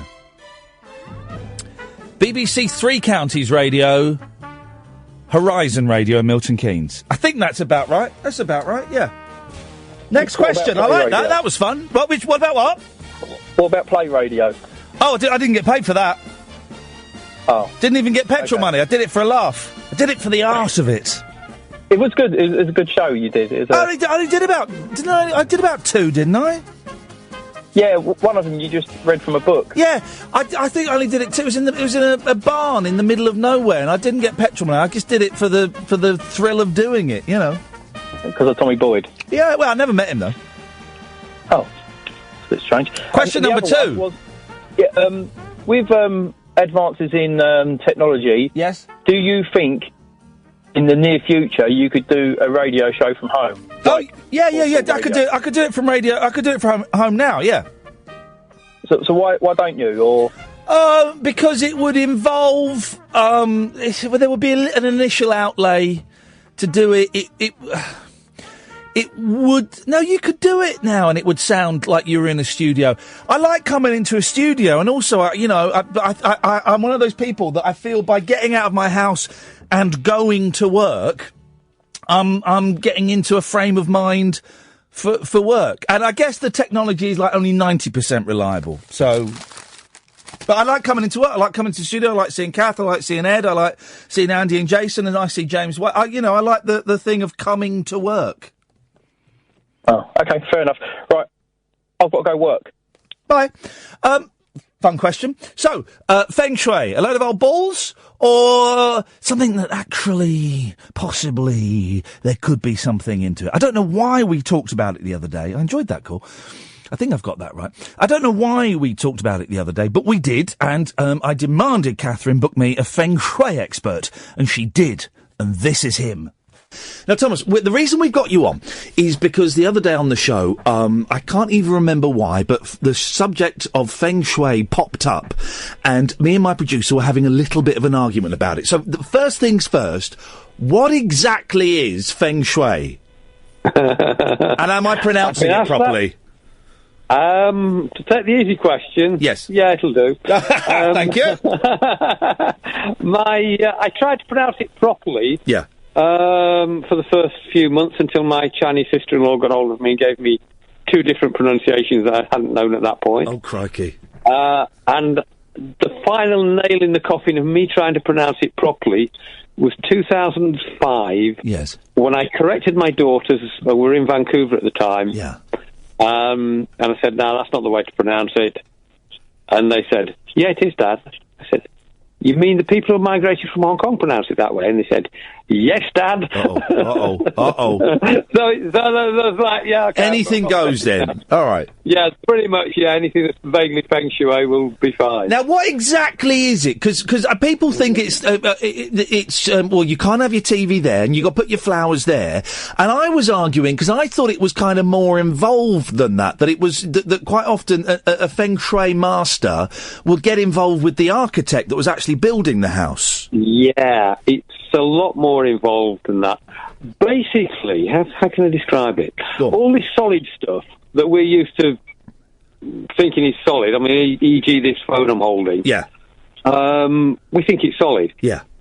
The reality that the metaphysicists have been going on about for, well, millennia. Yeah. And the leading edge physicists are kind of catching up to is that the solid stuff isn't actually solid, it's energy. Well, if you break everything down, you go small enough, it's all loads of little vibrating things, isn't it? Exactly. Yep. Now, once you come back up a bit, yeah, you can start looking at how energy is flowing around the apparently solid stuff. Right. Now, if you take the planet Earth, how's it flowing around inside the Earth? How's it flowing around inside the atmosphere? Yeah. And that essentially is what we're doing with Feng Shui. Literally translated, it's wind-water. Wind-water? Yeah, we're looking at how things are flowing. Well, that's what's flowing around on the surface, but... And it's most commonly associated with people's houses and the impact that has on their day-to-day living. Is that right?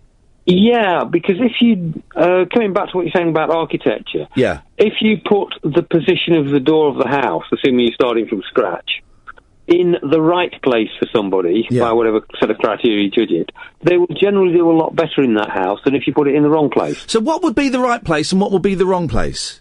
Well, this is where it starts getting difficult. Oh.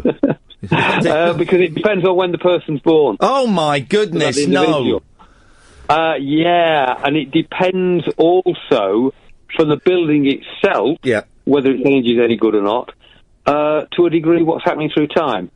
I mean, to give you an example... Yeah, go on. Up until December 21st, 2016... Yes. Had you had a door in the right bit of the southwest, I'm thinking now your front door... Yeah. You ought to have done fairly well in that house financially. Okay. Now, we had a time zone change on December 21st, 2016, and those influences that were in the southwest moved around to the north. Oh, it's truth. So now those southwest-facing houses ain't going to do quite so well, and the ones that were facing north and maybe struggling a bit now should be doing a bit better. And that's just...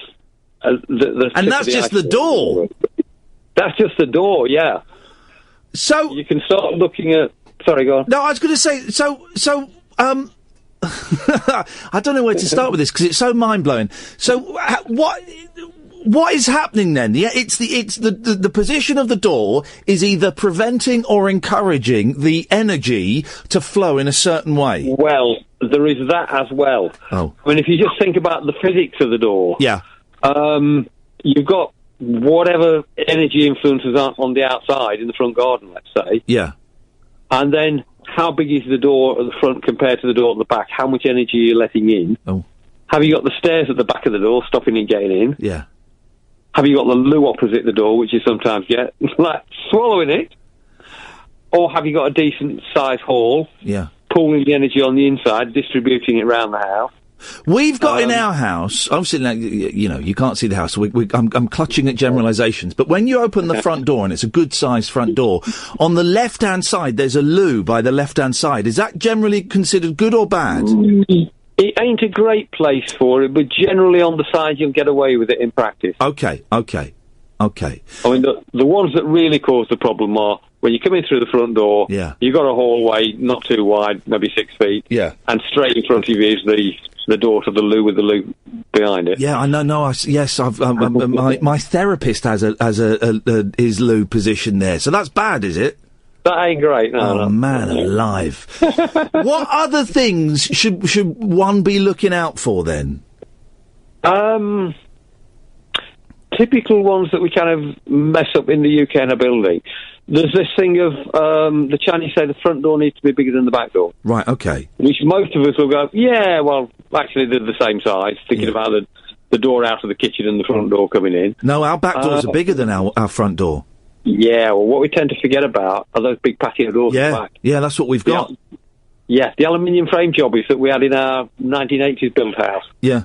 Before we moved. Yeah. Now, typically, if you've got that configuration, unless you are very, very, very, very, very lucky, it will be you against the money, you trying to hang down, not totally, but there will be a pressure for money to leave that house. Oh. And it'll be you working to hang on to it. Yeah. A typical council house, and you know what I mean by that. A typical council house, as typical as one can be, which I kind of grew up in.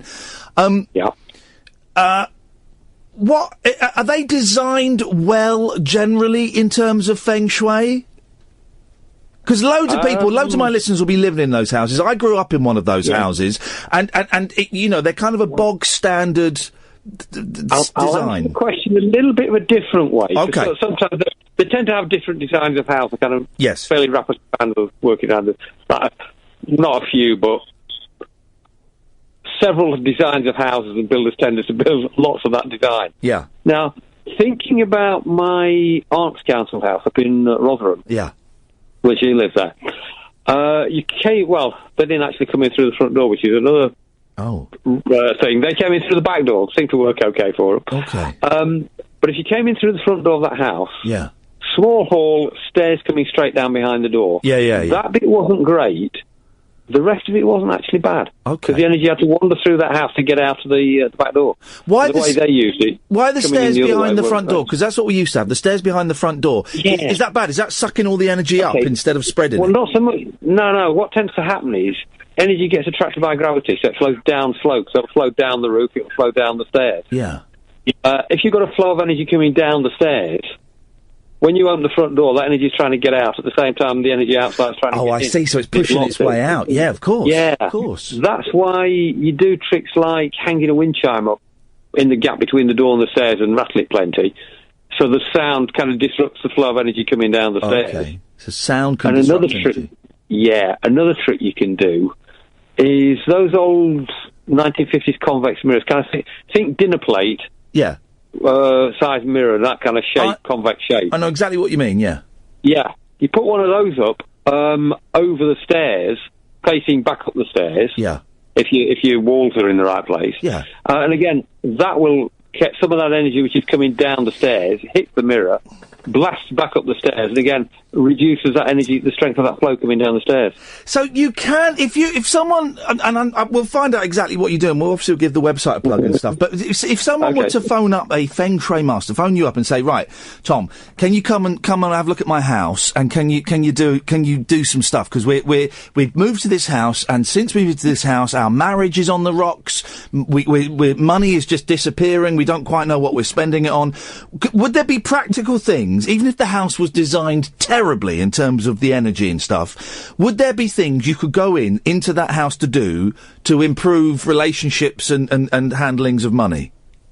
Almost certainly yes, because you can do a fair bit with colours. If it's got some decent income influences someplace in the house, usually you can put the right colours in that part of the house and strengthen them. Or take the wrong colours out if it's got something draining it, which happens sometimes.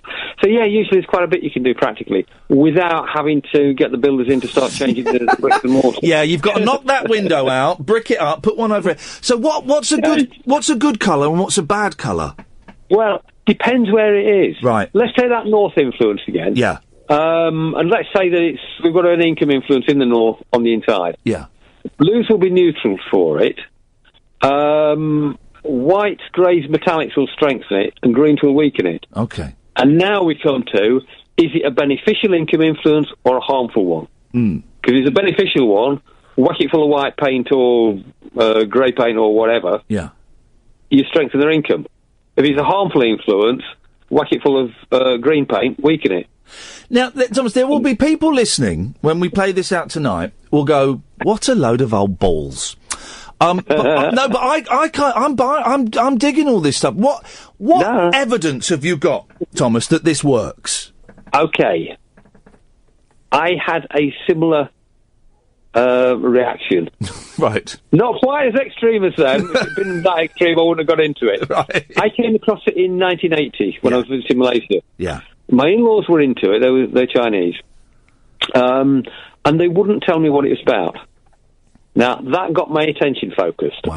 Yeah, I bet. After about 5 years, I'd worked out the ones who were into it were doing better as a group than the ones that weren't. And I'm like, okay, I'm going to have some of this for my career. That's where I started. No matter about doing Feng Shui for people. And how do you learn it? Do you go to, like, Feng Shui school or something? Yeah. I mean, the traditional way is you find somebody who knows it, you tag along with them for 20 years. Oh. And gradually the knowledge transfers across. Yeah. In the West, we tend to be more into formal education, which it's got its strengths and its weaknesses. Yeah. And typically what you'll be doing is going to class a weekend a month for a year, maybe 2 weekends a month for a year, or a week, 10 days intensive, and then you'll need 3 or 4 months before you do next week, 10 days intensive. Okay. And gradually working like that, and the knowledge is transferred in the classroom. Yeah. Now, the downside is you better do lots of practice in between and see what works and what doesn't, and how well you can drive it. So, and so do you do that at home then? When you were learning, you like moving mirrors and wind chimes around. Oh, yeah. And if you and the missus were arguing, you go, right, well, that's not worked. Let's put that back over there, and you're doing all that kind of stuff. Yeah, and also ignoring teacher who, bless them, 2 of my teachers said, look, do not play around with this stuff yet. You lot don't know enough. And I'm like, yeah, let's all play. Of course, you're a bloke. That's what we do. What tended to happen, and this is coming back to how does it work? Because I was having a play before I knew it all, and I found out, they were actually right about that eventually. Some things worked, and some things did not do what I expected them to. Some things made it worse. Wow. And then the teaching would progress a bit further. It's like, okay, now I understand why not to do it when he said, and I understand why he did what he did. And you get work. Who gets in touch? Who phones you up and says, Thomas, can you come and help? What kind of people? Typically, it will be about 2/3 what I'll call households. Right. About 1/3 businesses. And that's in this country? That's in the UK, yeah. And are they predominantly Chinese? Because I would imagine that a Chinese person will be slightly suspicious of a Westerner doing this. That's one way of putting it. I would say some of the clients I like the best are the handful who are Chinese. Okay. Yeah, you're dead right. Yeah. I mean, I used to get one lady, bless her, used to phone me up every Chinese New Year for about 3 years. Could I do the Feng Shui? She would hear this Western voice on the end of the phone, and suddenly she'd start stalling and put the phone down. That's for about 3 years. She'd figured out, she remembered the phone number and said, no, I won't phone him, he's English. Yeah. But yeah, I've got a few Chinese clients, but mostly, I would say European and Asian. Okay. And so you might go to businesses that perhaps aren't doing as well as they think they should, and they think it's because of the energy. Typically, yeah, they're doing everything right from a business point of view, and it's not performing as well as it should on all the benchmarks. They think, okay, we've tried everything else, we better try this Feng Shui stuff. And that's more or less where they're coming from at the time, a lot of them. And listen, don't give away too many of your secrets, but supposing I run a business, supposing it's my home. It's my home, and I just feel that there's something not quite right, and money's not going the way it should and stuff, and I called you out. What's the kind of ballpark figure I could expect to pay? Oh, it depends where you are. Okay. I mean, assuming you're just down the road in the Midlands, so you're like, not too far out from Leicester. Yeah. I'll probably be looking about 600 quid. Wow. If I'm and how long does it take you to do it? Can you do it in a day, or is it over a period of time, or? Well, at their place, the intensive bit is usually over in a day. Yeah. Before that, there's some sleuthing and calculating that I do here and take with me. Right. And I'm toying between sometimes and usually. Once I've done the work, they'll have some questions. Yeah. It's like earlier on today, there was a guy I did a consultation for a couple of weeks ago, he's got the painters in that's coming in this weekend. Wow. He's going to do a load of colour changes inside his factory. And he just wanted to check that they were doing it right and what order to prioritise it in, if you don't get it all done this weekend. Isn't that it's like, I can chat through with it. Yeah. And finally, Thomas, and we'll give the website a plug in a minute, but why do you think, because the Far East, I'm a big fan of Japan more than China. I've been to both, but I love Japan. Okay. And it seems to be that in Japan and China, they still kind of... quite sensible young people will still hold on to spiritual values. Do you know what I mean by that? And I just wondered why perhaps you felt we in the West had lost that a little bit. Because we will get people tonight listening to this who will be sniggering and going, what a load of old, as I've said. And I guess if you had any thoughts on why perhaps we as a Western society have let that go a bit, whereas in some of the Eastern countries, the Asian countries, that they still adhere to those things. I don't know. I do wonder if it's to do to an extent to us being the pioneers with technology. If you go back a few hundred years, for whatever set of accidents, circumstances, whatever, we in these islands pioneered a lot of the technology that spawned the Industrial Revolution around the world. And we kind of put our faith in, if you can see it, touch it, kick it, if it works by mathematics, great. Yeah. If not, it's bullshit. Yeah. And I think coming at it, in the East, coming at it maybe a little bit later, and looking at our stuff and going, actually, how well does it work? Oh, yeah, it works, but in these circumstances, it doesn't. They tended to hold on to it a bit better. Maybe, actually, there's another maybe on this. Go on. Because there's some stuff in India that they use on timings, and timings within an hour, which the young people now have stopped using. The old people tend to hang on to a bit. Yeah. And I know that stuff needs timing accurate to about 10, 15 minutes. Okay. And timing for all of this, Feng Shui, horoscopes, whatever, is driven by where the sun is. Never mind what the clock says, it's where the sun is. Yeah. Now, you put a railway in across a wide continent like India, and you better start synchronising the clocks, otherwise it's going to be really difficult to run that railway. Yeah, yeah. And suddenly, 6 o'clock at night ain't 6 o'clock at night by the sun anymore. And if you're driving your calculation by the clock, it ain't going to work. I find Is that making sense? Yeah, kind of. I find it fascinating. Thomas, listen, give the website a plug if people want to come have a look at what you do. Where can they find out more? If they want to come and have a look, www.fengshui-consultants.co.uk. Feng Shui or if you just consultants.co.uk. Yeah, or the easy way is search engine Thomas Cox and Feng Shui. That should get them. Thomas, I've really enjoyed picking your brains this evening. Thank you so much for your time. You are most welcome. Brilliant. I've enjoyed it. Thank you, mate. Bye-bye. The wild man of late night radio is back. Iain Lee on Talk Radio. We have ways of making you talk. 0344 499 1000 is the telephone number. Catherine joins me in the studio. Now, you didn't buy any of what Thomas had to say. Not really. He was a very nice man, though. Well, he was very, very nice. I think there could be something in it. Why are you dismissing the beliefs of 1 billion Chinese? Why are you dismissing that? So, and the history, the rich history and cultural heritage of China. And amazing. Have you ever been to China? No. I have. I only went to Japan for a weekend. Well, I have been to China, and Did you believe everything that they do? Sorry? Do you do everything that they do now? Do I do everything that they do now? Do you want to have another go at that? Do you want a third run at that? Have a third run at it. Do you now do everything that they do? Nah, I tell you what. Let's leave that because do you though? Well, I don't know what the question is because you're babbling. Do as the Chinese do. I believe that they are more clued in to the energies that exist. He made an excellent point. When? Right at the start, that everything is moving. Everything is moving. Yeah. Right? You break everything down. String theory. You know string theory? You're aware of string but I know theory? about physics. Well, do you know about physics? Because string theory is physics. Yeah. So do you know about string theory? No. Right. Are you going to tell me about string theory? Yes, I am. Yeah, I am. String theory is a hypothesis that a lot of physicists buy into. How many? I would say between 70 and 100%. Okay.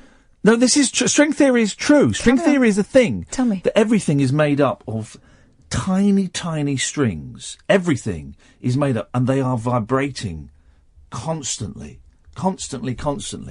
So that means everything. That means my fingers, that means this desk, that means this computer, that means your head, that means light, that means everything. And this is a theory in physics, okay?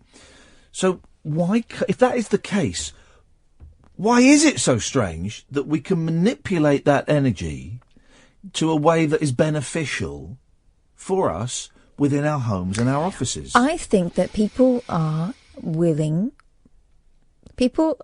Some people need to believe that there is a higher power at play. I'm not talking about, wait. Physics. Yeah, this is why I'm saying. It's physics. It's science. Yeah, so some people need to believe there is a higher power at play, whether that's in terms of energy.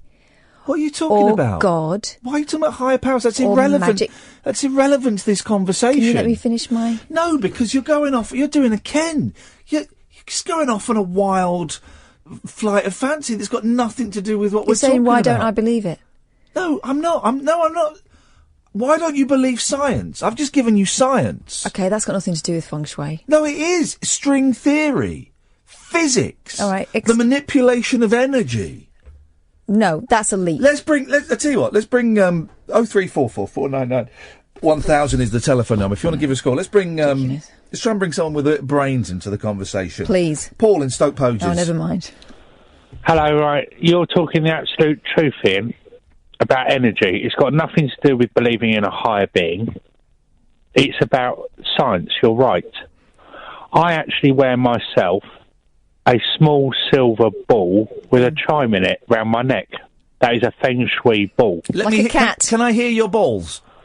No, you won't. Is it because you kept bringing birds in? Yeah, I was just about to make that joke. I'd already thought of that joke, and I was about to well, say it. It's not your joke till you say it, and I said it first. Exactly, Paul. Hang on a second, Paul. Hang on, he's gone a bit quiet. Hang on, what? I like mine quite hard, and then I like to put it all in my mouth at once. Okay. It's not a joke. I do actually wear a Feng Shui charming ball around my neck. Okay. I like mine quite hard, and then I like to put it all in my mouth at once. Okie dokie. Fair enough. Yes, you got the joke. Yes, I'm sorry it was a bit of a low joke. Yeah. Because you could be talking about cream eggs. Well, I was you could be talking about dicks. Let's just hear that one more time. Now I've explained that to the listener at home. He could be talking about cream eggs, or he could be talking about willies. Now you've got that. Have a listen and see if you find it a little bit funnier. I like mine quite hard, and then I like to put it all in my mouth at once. Well, that's... I was talking about cream eggs. But it could be about willies as well. Yeah, that's the joke. Why I made the joke. Yes. Well, you didn't make the joke. You were the joke. No, I made the... Oh, God. Did you not realise what I knew what I was saying? I don't think you didn't quite say that. I edited it so it sounded like you did. Yeah. Anyway, so again, I thought of the joke. Hang on a minute. Paul is agreeing with me. Paul is a very wise man. And still you persist in insisting you're right. Can I finally finish? Well, in a second, I'm just arguing with my producer and friend, Catherine Boyle. Yeah. Paul is phoning in with a good point. He understands what we're talking about. He knows more. Paul is a well-travelled... You've travelled around the world, haven't you, Paul? I've travelled around Europe. I wouldn't say I've been to America, but I haven't been to Southeast Asia. But I've been around Europe and... What countries have you been to in Europe? Let's just get a list. France, Belgium, Holland... See, he's a world traveller. I've been to Iceland. I used to go to B-Jams. He's a world... No, I played a golf course in Iceland. And who won? I don't know, it was a load of Reykjavik. Sorry. Right, can I finish, right? Please, Paul, please finish off. Okay, about Feng Shui, what I was going to say was... Yes. Say you take a simple compass, yeah? Or a simple caller, yeah? Say you take a simple compass... Okie dokie. Right, yes. And you point it, and it says it is true north. Yes. There is no such thing as true north. You know, compasses don't point to the North Pole. No, but... they point to Canada. Just, right. And that is actually true. They don't point to the North Pole. It's a fact. I'm not even doing the thing now. Can you let Paul finish? He's explaining this very well. Come on, I'm explaining it. Just, come on. Oh, well. Good evening to Libertas, who's just joined us. Good evening, Libertas. Okay, right. True north is not true north on a compass. Because of that energy that I say I believe in that you were right in, yes. True north is actually always floats either side of actual true north. There is no such thing as real. Whoa. Because of the energy that you're talking about. True north floats to the left or right of true north. Yes, slightly. So there's no actual true north. The thing is, this is actually true. Yes, this is true. True north it's a myth. I know, but he's saying that you can find it, if you find true north, it's just slightly to the right or left. Yeah. Yes. Yeah. So it could be northeast. True or north is not a northwest, fixed couldn't it? point. All right, carry on. Go on. Right, can I finally finish, right? I wish you would.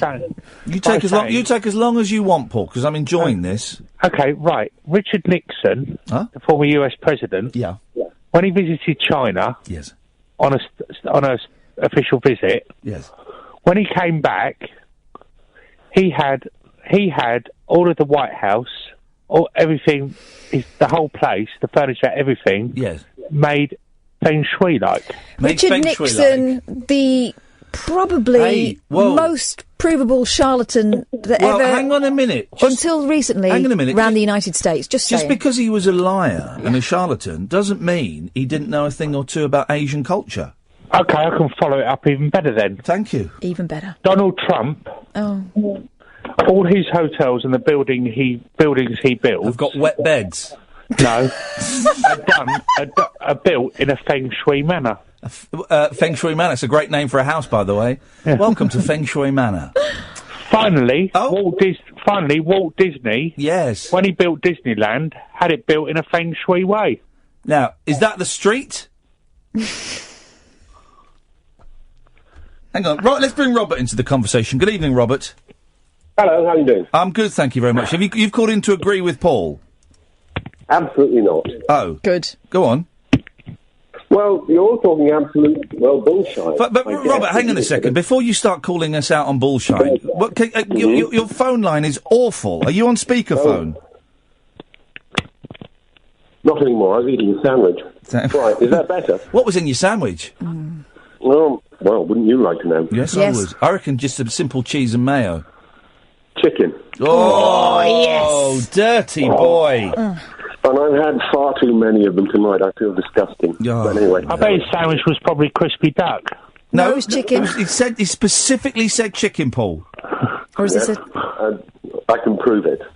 Okay. Unlike Feng Shui and string theory, which is not proven, it's not even a theory. Well, no, hang on a minute. And it's massively disproved. Hang on a minute. Tenuous.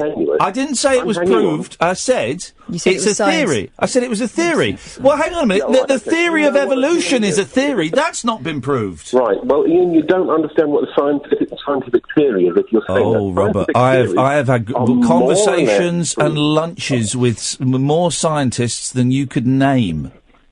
Well, I doubt it. Well, but now you're calling me a liar? This is No, I'm awful. saying you're mistaken. There's a difference between a liar and someone. Well, by saying you doubt it, I'm not mistaken. I know what a theory is when it comes to science. Of course I do, Robert. Don't patronise me. Explain it. I'm not patronising you. Well, you are. Well, that was patronising. Oh yes, that was. Now I am. Okay, now you are. Well, don't start patronising then. Should I stop? Patronising. Yeah, I think it might be a good idea. All right. So, what do you think a scientific theory is? Well, what do you think a scientific theory is? Because I know what a scientific theory is. It's not like Columbo going, I got a theory.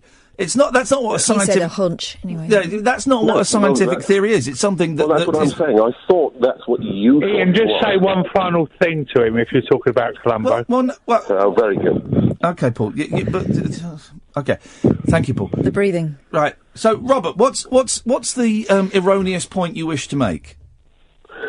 Well, first of all, you brought in... we were talking about energy. This chap was talking about energy, and that we were holding a phone, yes, and that just contains energy. Well, it contains energy, but it's not made of energy, and the things that hold those particles together are forces, which are not energy. The definition of energy is the potential for work. I'm gonna try and bring you back to the subject that we're talking about, Robert, because you're shilly-shallying all over the place. He's doing very well. He's not making any sense whatsoever. I'm not shilly-shallying. Shilly-shallying, etsy-ketsy. I'm not. Well, you can make up jibber-jabber. Hang on, that's a bit racist. Etsy-ketsy is Greek. It's not jibber-jabber. It's actual. It means up and down.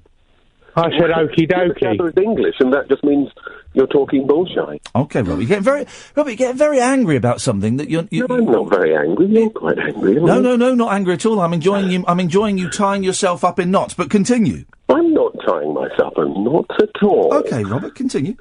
I'm sure bullshit has an energy off it too. Paul, not helping, Paul. Paul's on my side, and I don't know if that's a good or a bad thing. Robert, look, if Paul from Stoke Poges is on your side.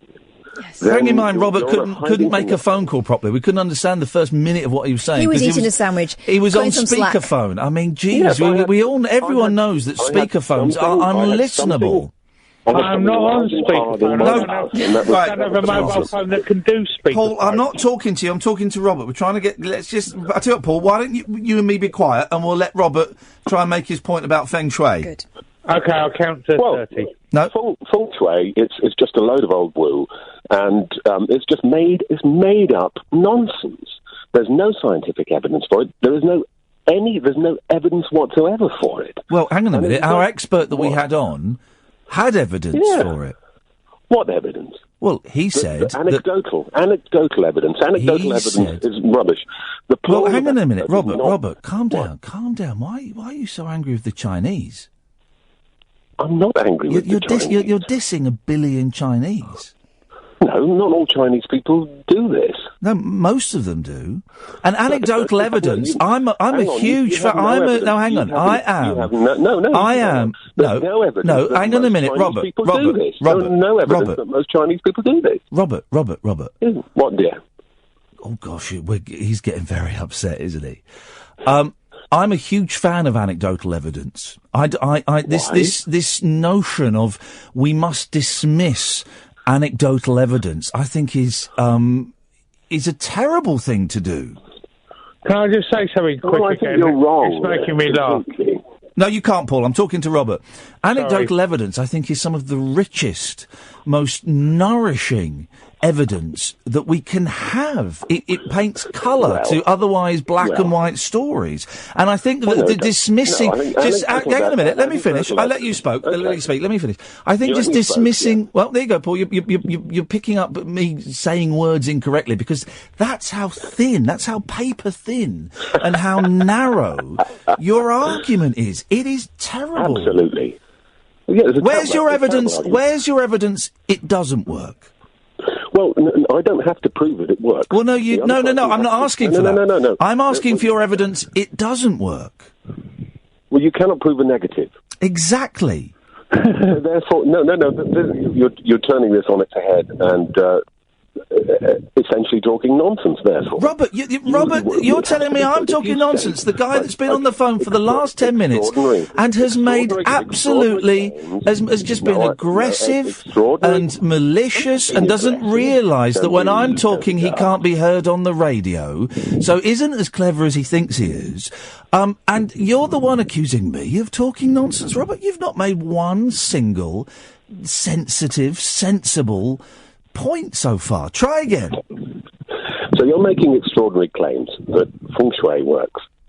So therefore you need to produce. I didn't say that Feng Shui works.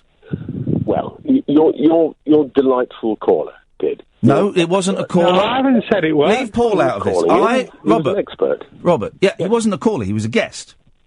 Well, he was calling on the telephone. No, he wasn't. We called him. He was a guest. Well, you're calling me, but you call me a caller. No, but you've called in first. You've initiated this call. Robert, this is very poor. Very poor. This is semantics. No, it's not. You said you referred to a caller, so we assume you're talking about Paul. We had a guest on. Now the guest. Okay. Well, yeah, and semantics well, listen. When it's an argument, I do like accuracy. You said that I said that this was fact. Didn't say that at all. You then talked about a caller. It was a guest. We phoned out. You then said that I would call you a caller. Well, yes, because you called in and then we called you back. I believe that there is quite possibly something in what Thomas was saying. I haven't conducted enough research of my own yet to reach my final conclusions. What do you think is in it then? Can I just say now quickly that Robert has just called Feng Shui a load of old woo? Yes, I did. Thank you, Paul, for your summary of the call so far. I appreciate it. That's funny, isn't it? Yeah. So what was your question, Robert? I didn't even pick up on that pun. That was quite good, actually. I've got to give him plaudits for that. That's pretty good. You're shilly-shallying. What was your question? I didn't have a question. No, Robert, you asked me a question. And the fact that you don't... And the question was... The question was, can you produce extraordinary evidence to back up extraordinary? That wasn't the last question you asked me. Oh, remind me. No. It'd be kind of you if you did. Yeah, it would be, but no, I'm not going to, because if your argument is just attack, and you asked a question, and the fact that 30 seconds later you forgot what that question was, I think says quite a lot about you and your not brilliant attempt at making a point. Okay.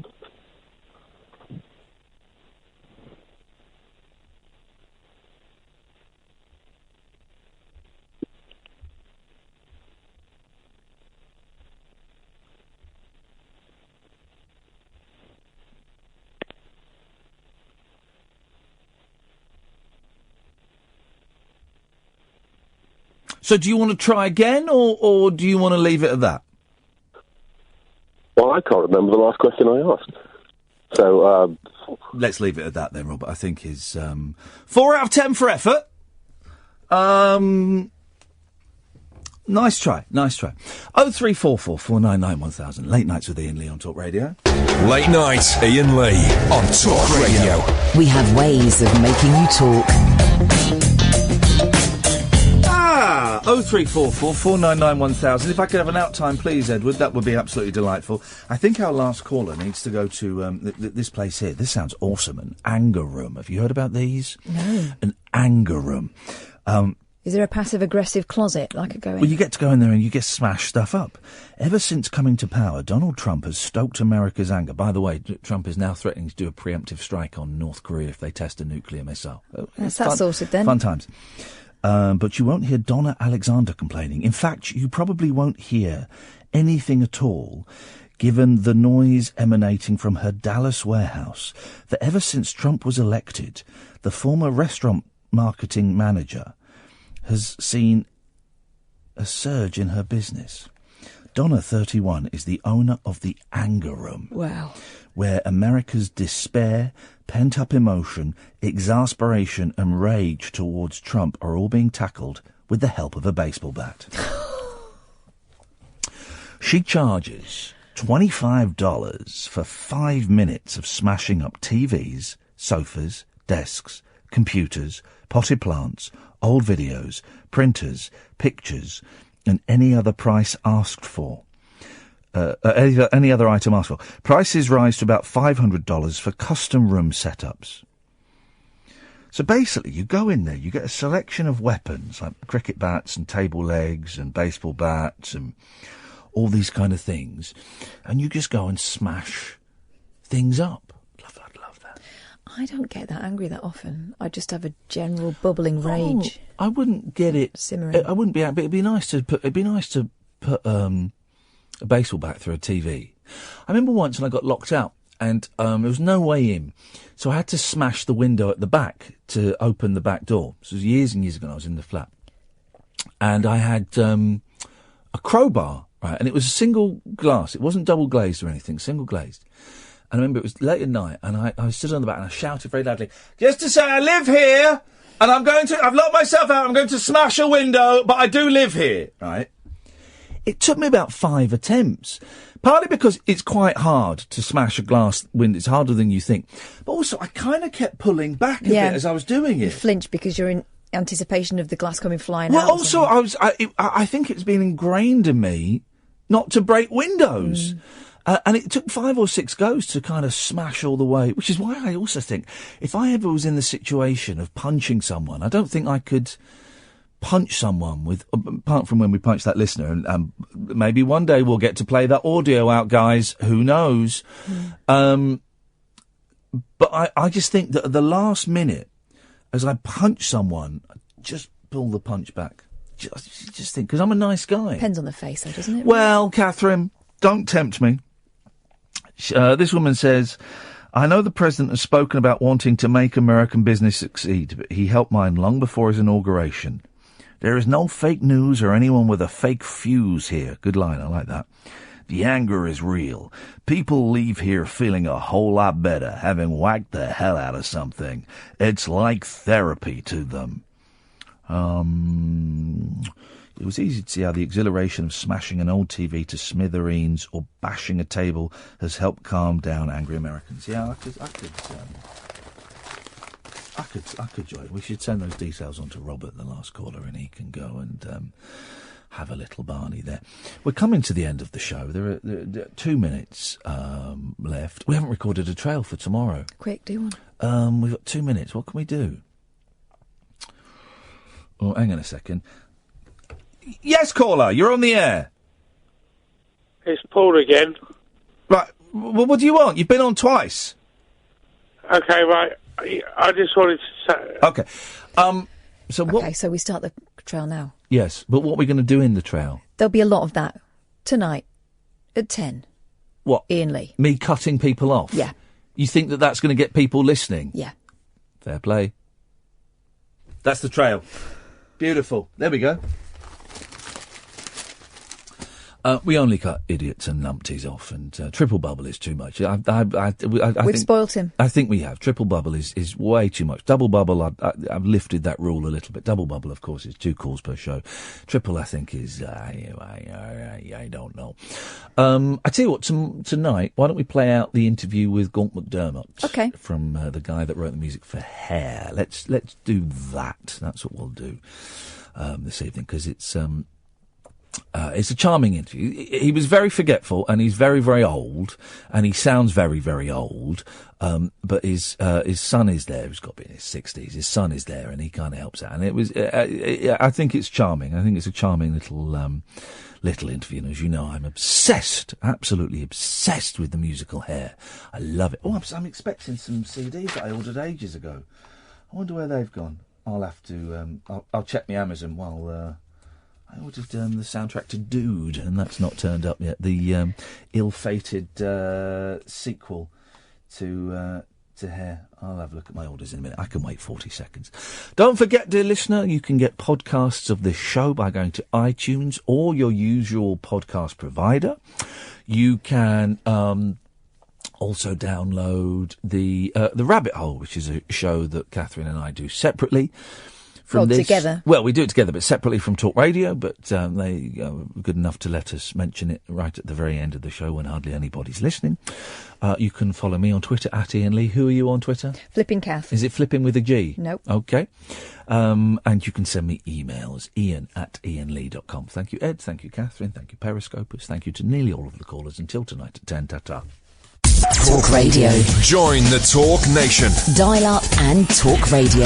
We'll get you talking.